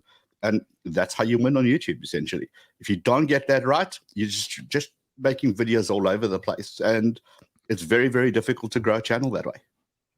The only thing I learned from all of that is that I hope Sean releases a Christmas book called Seanisms. Seanisms, right? Yeah. Well, I'm glad I taught you something over the last couple of years. Does everybody have a favorite Sean quote? I like massive respect for Sean because these quotes stick in my head. Totally. Was it success leaves clues, make part 2, and then I added at the end, but don't put part 2 in a title. That's the one I always remember. True story. Exactly that. It's interesting. It's the when we are creators, we really want to put the best that we can out there, and you'd really do your best work when you really know who you're making it for. I know I make it for a very specific person. I've got their picture up on my wall. Literally, I've printed something out from the internet. And when I look up, a picture of Bill Gates. No, Bill knows the stuff. He wrote the stuff. He's tracking us through this. Oh, never mind. The idea is that when I come to think of my next video, I look up and I go, my guy has a name. His name's Alex. And I look up and I go, will Alex watch? And when you start thinking of your viewer as a person, as opposed to 1 million subscribers, these are 1 million people. And when you look at it that way, it's like no pressure, but you best produce the best possible content you can to satisfy that viewer, because we know YouTube rewards satisfaction. So it's about watch time. That's it. Can you break this? Do you mind if you tell us the exact avatar details of this person later on? The one that for my one? Yeah. Yeah. So for me, it's. Can I just bring up your channel first, then, just before I do that? You do you, because you're going to anyway. So. Yeah. No, I don't. I didn't want to do it unless you're happy to. No, absolutely. Because this is something that I'm like really wrestling with right now. Like, what is the vidIQ avatar? Like the ideal person, and it's always been very rough and general. It's been somebody who is probably under 1,000 subscribers, probably working towards monetization, probably male, probably between the age of let's say 15 and 25. But then it gets really wishy-washy beyond that. And maybe that's one of the things which is a bit of an issue with vidIQ, in that maybe we're sometimes a bit too broad. So you should download my Get to Know Your Avatar PDF, and you'll be able to answer the questions.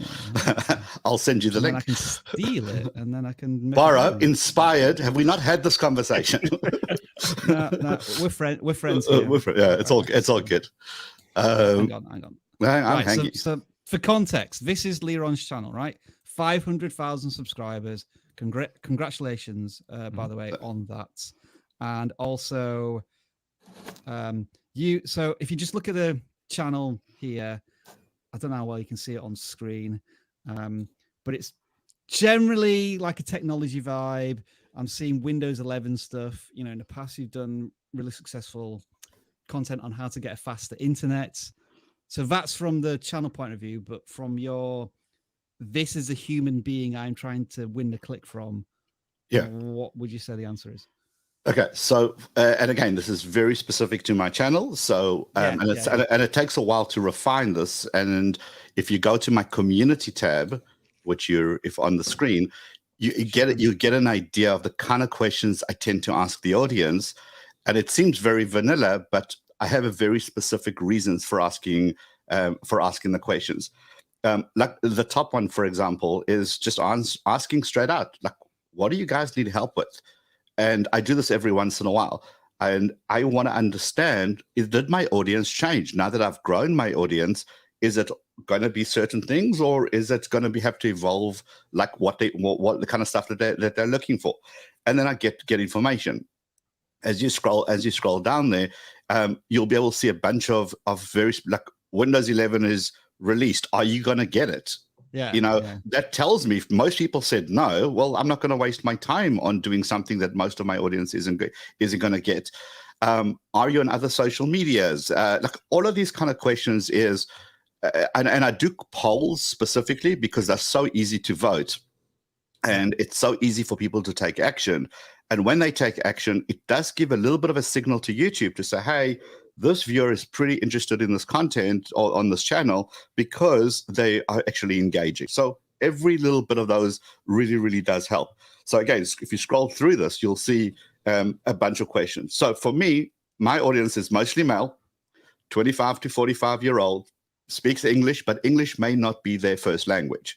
Married, has young kids, probably middle or high schoolers, has money to buy equipment, but isn't necessarily looking for the best and the latest and the greatest. It's not just going to go out and buy it because it's cool, because Apple released their new phone, the new device, I must have it.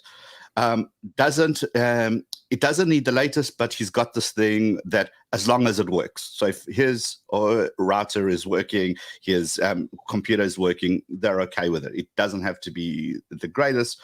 Doesn't have much time. They've got a life. They're busy with kids. They're busy with their work. They just want that quick information. So that tells me, make shorter videos. Don't make 15, 20 videos, because that's just not going to do well. Doesn't consume a lot of tech media. So they just go in, they find what they're looking for, and they leave, right? Uses YouTube, uses YouTube to find solutions. Hold on. It's way too early here. Right, uses YouTube to find solutions, uses Windows and Android, so they're not Mac people. So I'm not going to do Mac products. Uses his stores his information in the cloud, typically worried about not being able to provide for their family. So they're kind of looking for ways to optimize what they already have, worried about losing their data, worried about some downtime. So because they're working from home, they want to make sure they're constantly connected, and definitely has one of those best dad ever kind of coffee mugs that one of his children got him. So that's specific, right? So that is my avatar. And if you go to, I've literally got a PDF which I've created, which is the same PDF that I use when I take on new clients that I work with, where we ask all these questions. Like, what do they do all day? Do the kids go to public or private schools? Do they take a bus? Do they get dropped at school? Like, you really have to go in depth. And the best way to do this in everybody's world is find somebody who in your life who is your avatar. Find that person who you're making content for, who loves your videos, and then talk to them. Ask them questions. Get to really know their routines. And when you do that, everything just starts to come together really, really nicely. And don't be afraid to experiment, because, Rob, you said about your viewer, your avatar. You have to go much deeper. You have to go what their wants are. Why do they want to be on YouTube? Why do they want to grow their channel? Is it a monetary thing? Are they looking to get to 1,000 subscribers? Or are they just looking for additional income? Are they looking to create better content? What is their end goal? What are they looking to achieve? How long have they been on the platform? How long are they planning on being on that platform? All of these kind of questions are really going to help you make content that resonates, that really, really hits what they're looking for.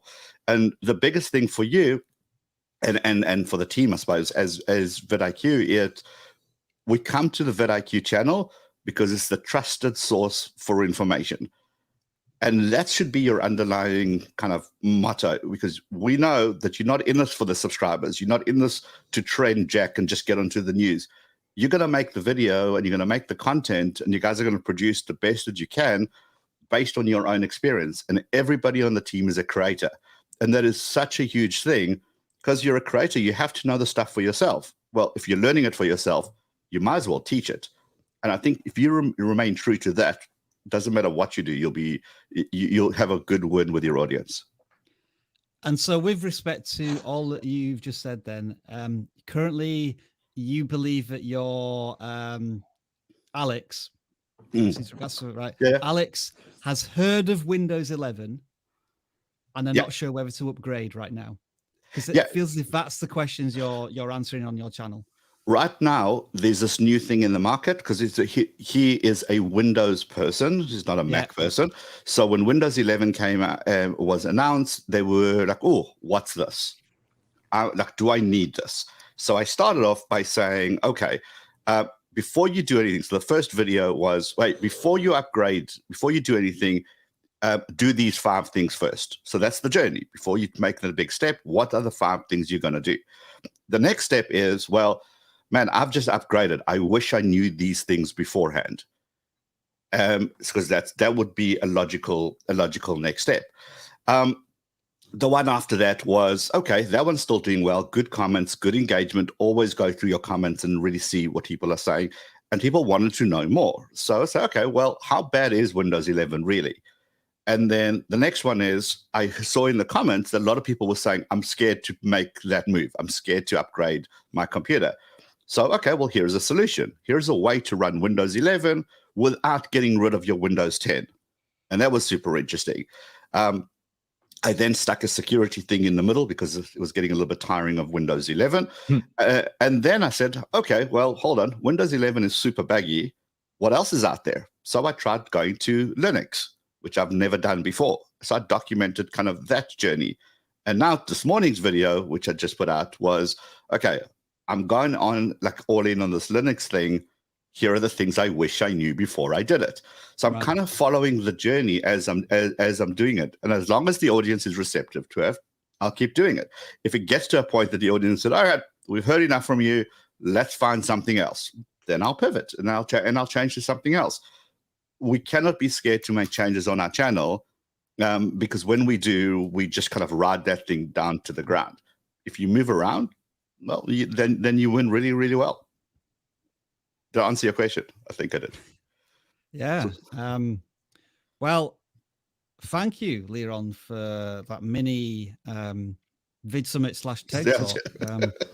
All 3 of us are staunchly refusing to give any YouTube education today, but you've just got an absolute bag full of it there from Leron. I'd rewind the last 10 minutes and think about that, developing that ideal candidate for your channel, because I think that's what YouTube's recommendation system is trying to do. It's trying to find the ideal candidate. Well, no, it has the candidate.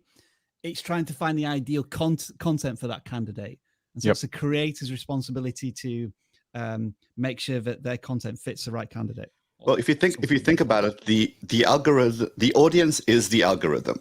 As Todd said at YouTube, that we're so busy trying to hack the algorithm, we're trying to find tips and tricks around it. We're never going to outsmart YouTube. It's just never going to happen. So let's work with YouTube. And if we know that YouTube is trying to put the best content in front of the right audience, hell, let's do that. Let's do that as well. If YouTube is that's their biggest aim, well, that should be our biggest aim. Make it easy for YouTube to help you.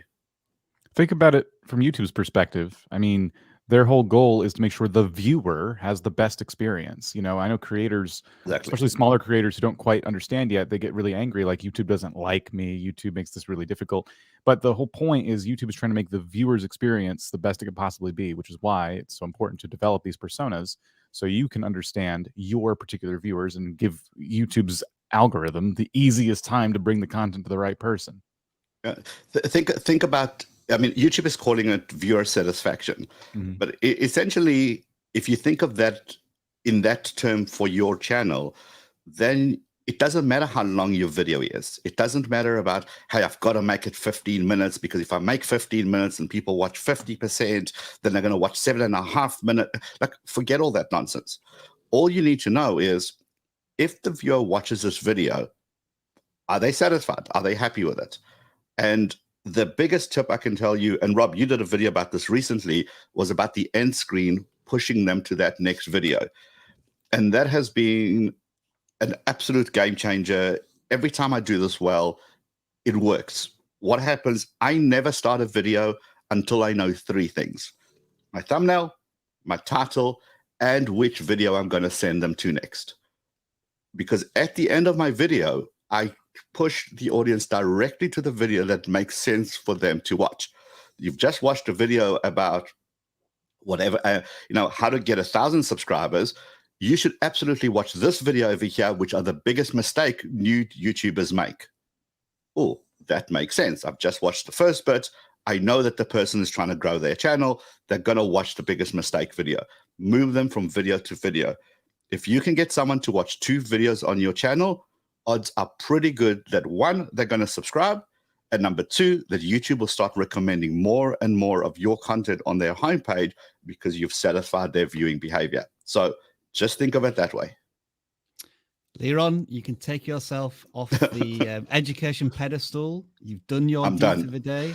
And just to finish off with a bit of promotion from Jeff, the merch that Leron is wearing pretty much sums up everything he's just talked about, which is knowing your value to that specific viewer, avatar, or whatever.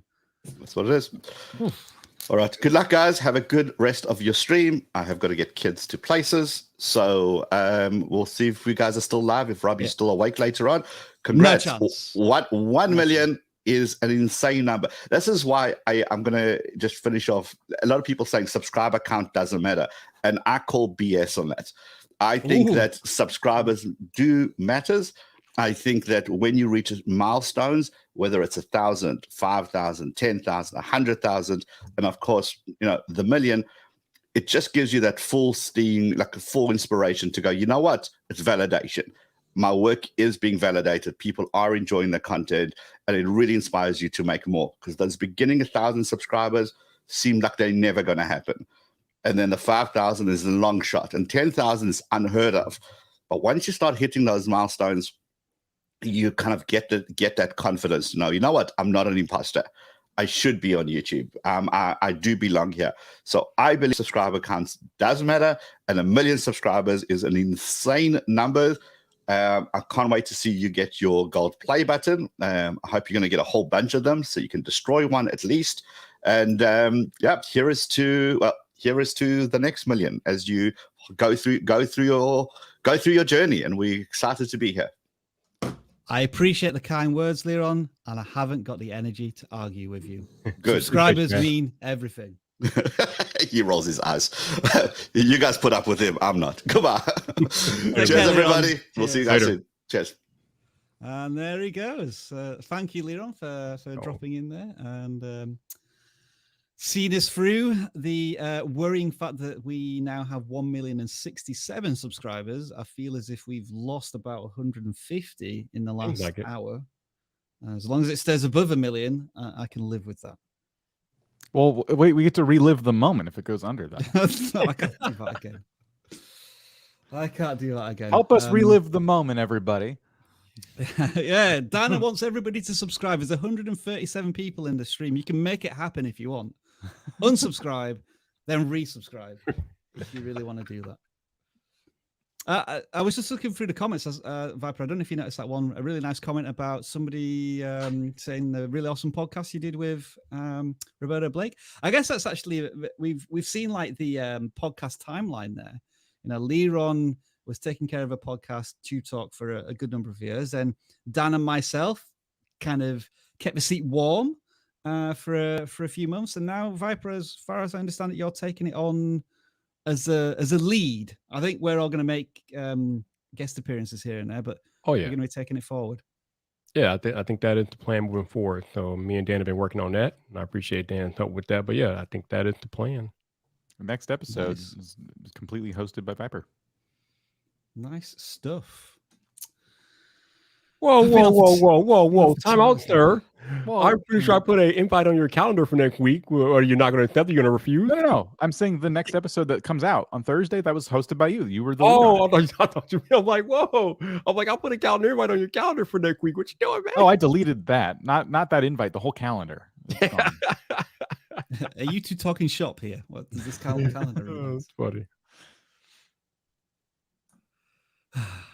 So Edwin has asked a number of times, what's the biggest advice for YouTubers starting out? And we haven't been answering YouTube questions, but I got to say, Edwin, if you kind of were like half paying attention, go back to Leron, who's just here, and listen to that like 10 minutes, because that would be my biggest advice. I think that would be all of our biggest advice. Know your audience was basically what that all boiled down to. And Leron's outline for that was find your persona, the one person, just to figure out that one person that your video needs to reach. And it's not an easy thing to do. It won't be something you can snap your fingers and do. It's a little bit of homework, but I mean, a game changer. Yeah. I think Viper also asked me that question about 90 minutes ago, Viper. Mine was a very different answer, very much about mindset, but yeah, check out that answer as well. And of course, the 950 videos that we have on the channel, which are all about how to grow your channel in that. What are we doing to celebrate 1,000 videos? Do we really want to celebrate that? All right, really? there's our answer. Really? Oh, I have some weird questions in the chat. I'm not really. What does this mean? I don't know. They're talking about. I thought you would know. That's why I was on the screen. Yeah. No. All right. You know what I think I'm going to do? I'm going to try and tie a bow in this and say we're going to. If you two are still all right to maybe hang on for another 15 minutes. Yeah, I'm 15. So yeah, let's maybe wrap this up at the very latest at the top of the hour, which for me is 7 a.m. So we're going to give you like a final 25 minutes, and we'll just do Q&A, but try and keep it away from subscribers, views, all of that stuff. Just like the YouTube culture and us and that type of stuff. What's funny about that request, and I agree, we should keep it away from that. It's Saturday. But what's funny about that request is we just talked about knowing your audience, and we know this audience wants to grow their YouTube channel. And they're saying, don't ask us about this, okay? Yeah, I got to be honest. I did not understand a single word Leron just said about YouTube education, so I didn't take any of it on board. So please just stop it with your YouTube education questions. Listen, it is the weekend, okay? We are off work. We're just hanging out, okay? So if y'all want to chill and ask the more laid back, general, mainstream culture questions, feel free. But the YouTube stuff, we can leave that for Monday. I have a video coming out on Monday, which you can watch, which is like a big news for people with 50 subscribers. Make sure to check that out. Oh, we should do a poll. How many of you have at least 50? I'll do it. So, Dan, how is your off time going? I mean, besides you being on stream, have you been enjoying your time away, sir? You know, I've worked more in this off time than I have. No, yeah, I've been enjoying it. I'm just trying to get some stuff done around the house. Got some other gaming things I'm doing. So yeah, doing good. Oh, right. So okay, we got a question we can start answering. We want questions like this. You know, am I going to build some Lego? And to answer that question, unfortunately, I haven't got any room left in my apartment. I am planning to move next year to a bigger place. So once that happens, then I'm going to start buying. Oh, did you see this one? Oh, let me show you this. I got super excited about this, and then I realized I can't buy it. But has anybody seen? Someone asked what we're drinking, and my coffee ran out, so nothing. I'm drinking. We got a Pepsi. Where is it? Wild cherry Pepsi. That's usual. Hang on. Ooh. So this is something I do. Where is it? I was saying about 3 to 4 weeks time, I am going to be watching this film, and I would love to do this while watching this film when I can get rid of all of these cookies. I don't care. Stop it with the cookies. Right. Just bear with me. Because I need to click this, click this. Wait, do you accept the cookies though? No, I think I didn't. Share screen. Have you seen this, Viper? You must have seen this. I know you don't know what I'm talking about yet, but well, before we say anything, everybody, do you accept the cookies, everybody? Usually no. I try to avoid cookies at all costs. Unless they're the holiday cookies, then I accept those. I accept all the holiday cookies, y'all. Yes, I did see this. Yeah. If the next thing I would buy if I was in the Lego market right now would be the Home Alone house. I want that van. And I would wait until the film is on, and then I would start building it. Oh, that would be cool to like do a lot of filming on. Wow. Oh, maybe you watch Home Alone 1 and 2, forget the others, and then build this. Damn, you know, 4,000. You know those little Christmas displays people put up in their house? They find like a shelf or something, and they'll put little displays on it. Legos make for great Christmas displays. Yeah. Like if you got a bunch of different Lego sets, and this is perfect for that. Look at that. Oh, so much nostalgia. Look, even he's even got the Iron Face. I've forgotten his name. Oh wow, it's out of stock right now. Wow. Actually, you know what? Oh yeah, Is it's that it probably sold out straight away. Oh yeah. Actually, Rob, let me check Amazon. It might be on Amazon. Well, they're probably getting scalped. Everything's getting scalped these days. Oh yeah. Yeah. So if I was in a Lego market, that would have been what I was going to get next. Oh, they got Hall worked on here for $400. Okay, let's find another question. Okay, nope, it is not on Amazon right now. Did that just come out, or was that like a new release, Rob, or something? I don't know if it's even been released yet. I guess it must have been released because it's so close to Christmas now. Okay, so that's probably the thing why it's not available then, because it's a new release. Gotcha. Eventually, it'll be on Amazon, and there might be an easier way to get it. Because ordering directly from Lego is that's like an optical in itself. Why can't you order directly from the manufacturer when something's out of stock and just have it on back order? That's a good question. What happened to back order? What happened? That's a good. I would love to know, Dan. I don't know. It's weird. I mean, it took me everything to get this bat tumbler yesterday, man, directly from Lego. It was a trip. I hate being a Nintendo fan because it's like everything they make. You know, like there's no back order, and they make something, and if you don't know about it somehow before it even is a concept, you can't buy it. Yep. Okay, with any shelf ornaments in the background you're particularly proud of? Not for me. I'm very boring. I mean, I guess I'm proud of the my buttons. All of the other stuff, I've just bought. I mean, I'm not proud of things I'm bought. I buy as regret as soon as I purchase them. It took me a month, but I got my Lego Batmobile built 2 years ago. So I'm happy about that. You need to hang a light and then get it on that little spot, just right on that little Batmobile. I want that for some of the stuff on my shelf, but I don't have anywhere to put anything like that. So it's kind of like, never mind. I'm trying to show you the thing that I have currently on back order, which I don't think is ever going to get delivered. Right, hang on. This is going to take me a while. I've got so many tabs up right now. This is insanity. Just find some more questions. Talk amongst yourselves. I'm looking. Oh, I got so confused because I was looking at this Home Alone Lego set. It was like, it's a $250 set. I'm like, Rob, think that it's $350, but I'm like, oh, it's right. He's in Canada. It's CAD. Canada. Stick $50, $100 on stuff like that.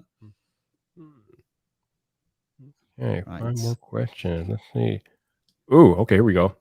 Any good TV series recommendations? Ooh. Okay.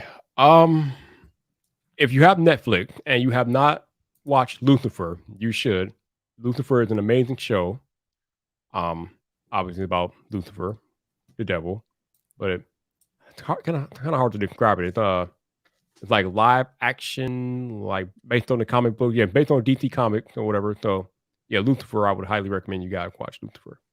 Man, I got a bunch of must-sees. So if you have Apple TV, Ted Lasso. Yeah. Fantastic. The morning show. Yeah. The morning show's amazing. Hang on. Let's stop there on Ted Lasso. What? I think people who have no interest in soccer and football can appreciate and enjoy it more. Yes. Yeah. Yes. People who are soccer football fans are just constantly saying that doesn't make any sense. Like, why they're playing the last game of the season in the winter at night? That would never happen. And so I cannot get over those bits of Ted Lasso. Sarah, my wife really likes it, Sarah. So I'm watching it. I'm humoring her. I'm watching it with her. Yeah. But it's all right. I'm not going to say I dislike it, but I got you. I don't believe a hype train. I love it. I think it's incredible. I love morning show as well. And then Mythic Quest is another fun one, I think, on Apple TV as well. I wouldn't highly rate it like those shows, but it's still fun. For Amazon Prime, you need to watch Marvelous Mrs. Maisel, and you need to watch Upload. Upload's another one that I'm waiting for season 2. Oh, Upload, okay. So I ordered this.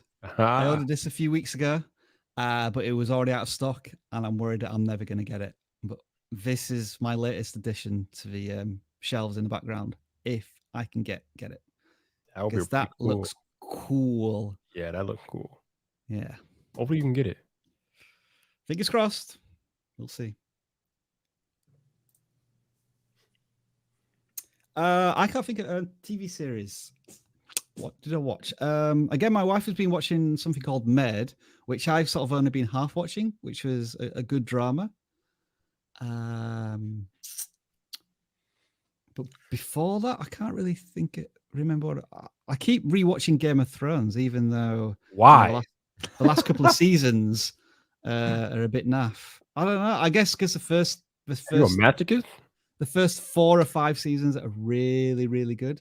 After that, just downhill. Yes, it goes a bit Hollywood. They just didn't stick the landing. I guess it's different for people who didn't watch it in real time. I caught it very late and then watched the last season with everybody. Yes, the last season could have been done better. Overall, I liked it. But maybe if you followed it from inception and got really invested in real time, it was different. But I don't know. I don't see the hate, like others do. Did you watch the whole thing, Dan, or did you? I've seen the whole thing. The last season, I could definitely see why people are chapped about it. I thought it could have gone better. That said, the rest of it, don't get me wrong. I don't hate the last couple of seasons. They're just not as good as. It's just not as good as. Oh no, season 8 is hatred. It's pure hatred. Okay, they just couldn't deliver on the weight of expectation, which is a shame. They dropped the ball. A lot of shows get into that too, like especially the longer they go. It's like, well, how's this going to end? And I have a belief that most TV shows that last too long, that's why Breaking Bad I think was so short. Like most TV shows that last too long, like can't deliver on that because it's like there's so many possibilities, and then by the end, whatever they do isn't going to satisfy everybody. I don't think that was the case for Game of Thrones. I think it was obvious what they could have done better. But for a lot of TV shows, tricky and unusual situation the author just is unable to complete the books, and so there were. Yes, yeah. I think the point that was made that they went from being adapters of existing work to then being the storytellers themselves, which I guess is a much harder thing to do from what they were used to. I don't know anything about the backstory of the new season that's coming out of the new Game of Thrones like spinoff. So I don't know if there's any source material they're basing that on, or if they're just kind of making it up. I think there's a lot of source material, but I don't know if it's coming directly from R.R. Martin's books of any kind. Do we think that would be a good thing or a bad thing? Well, it's different showrunners as well, so yeah. So it's impossible to tell. We got to treat it like a brand new thing, which in that case I'm kind of looking forward to it. I want to see what they're going to do, how it's all going to play out. As long as they tell their story the way they intend to tell it, unlike Game of Thrones, which the ending was completely rushed and just terribly done. So yeah. Breaking Bad was a unique situation because I forget the author or the showrunner's name, but he intended to keep it 5 seasons because I think he said, like, we're telling a story, and when the story is over, that's it. We're not going to try to stretch it out because it's popular. No, we're telling a story, and it's going to take 5 seasons to tell the story. And once the story is over, that's it, and it ended, beautifully. And the same with Better Call Saul. Hopefully, they do the same thing with that. Yeah, I'm looking forward to that coming back. Okay, what else we got out here? Let's see what else we got out here. All right, I guess we could take a moment to remind you guys that if you have not donated to Team Seas, please go out to teamseas.org. Mr. Beast and a bunch of creators are getting together to try to raise $30 million by the end of this year. I think they're up to what, 15 million? Let me check. They are already halfway there. They did 10 million in the first 4 days, I think. Seriously, they are like powering through it. But the crux or the objective is to try to remove as much trash from the oceans as possible. For every dollar you donate, is a pound of trash removed from the ocean. They are currently up to $13,027,788. So, yeah. And they haven't even got a donation from Elon Musk, right? That should be due soon. Yeah, you would think so. Yeah. So yeah, they're almost halfway there. So if you guys want to go out to teamteeth.org and donate, feel free. Please do. All right. You know what? I think with the last 10 minutes, let's just shout out all of the people who are saying congratulations to us, and then we'll wrap up this 10 minutes impromptu. It'll take more than 10 minutes. Well, yeah, there's 112 people here. Like, I think we could possibly shout out all 112 people if they do say congratulations and whatnot. I think some of them have just put robots in their computers that are just copying and pasting a message every time interval that goes, a certain interval that goes by. Because I don't know if they're here. Oh, well. Right. Well, I'm going to do it. So first of all, Nan's Global Kitchen. Thank you for the congratulations. Revox, by the way, congratulations. Thank you. I'll do some too. Don't worry. I'm not going to. Nanyas Corner. Congratulations. Pop in a champagne. Thank you. Vivex, congratulations. Thank you. We appreciate it. Def Dealer, you're dealing out congratulations to us. We appreciate it. Thank you very much. ABW, congratulations. Thank you. We appreciate it. And Mr. Mullet, 2000. Don't just congratulate me, congratulate the whole vidIQ team. But we appreciate it. Dan, take it away for a couple. All right, let's congratulate. Let's say thank you to Sophia. Thank you. We have Miss Paracetamol. It's paracetamol. Miss Paracetamol. Is that a word? Yeah, it's like an aspirin. Oh, you take it when you got a headache. Let's see. So we have Unless I'm completely misreading that. Yeah, maybe. I don't know. I've never heard of that word. Carlos, thank you. First Kema, I think. Thank you. We have DJ Dari. Thank you. And how about Fashion and Elliptical Gadgets? Thank you. Ooh, all right. Piper, I guess the Piper can take it from here. So thank you to DJ Dari. Appreciate you. We got Carlo Amin. Appreciate you. We got Diamond Ender Pearl. Thank you to you. Stick IQ. Thank you. Jepstein. Appreciate you. Thank you for that. Let's see. We got Martin Tag. Appreciate you. Thank you, sir. Gotta thank you to the 3 count, of course.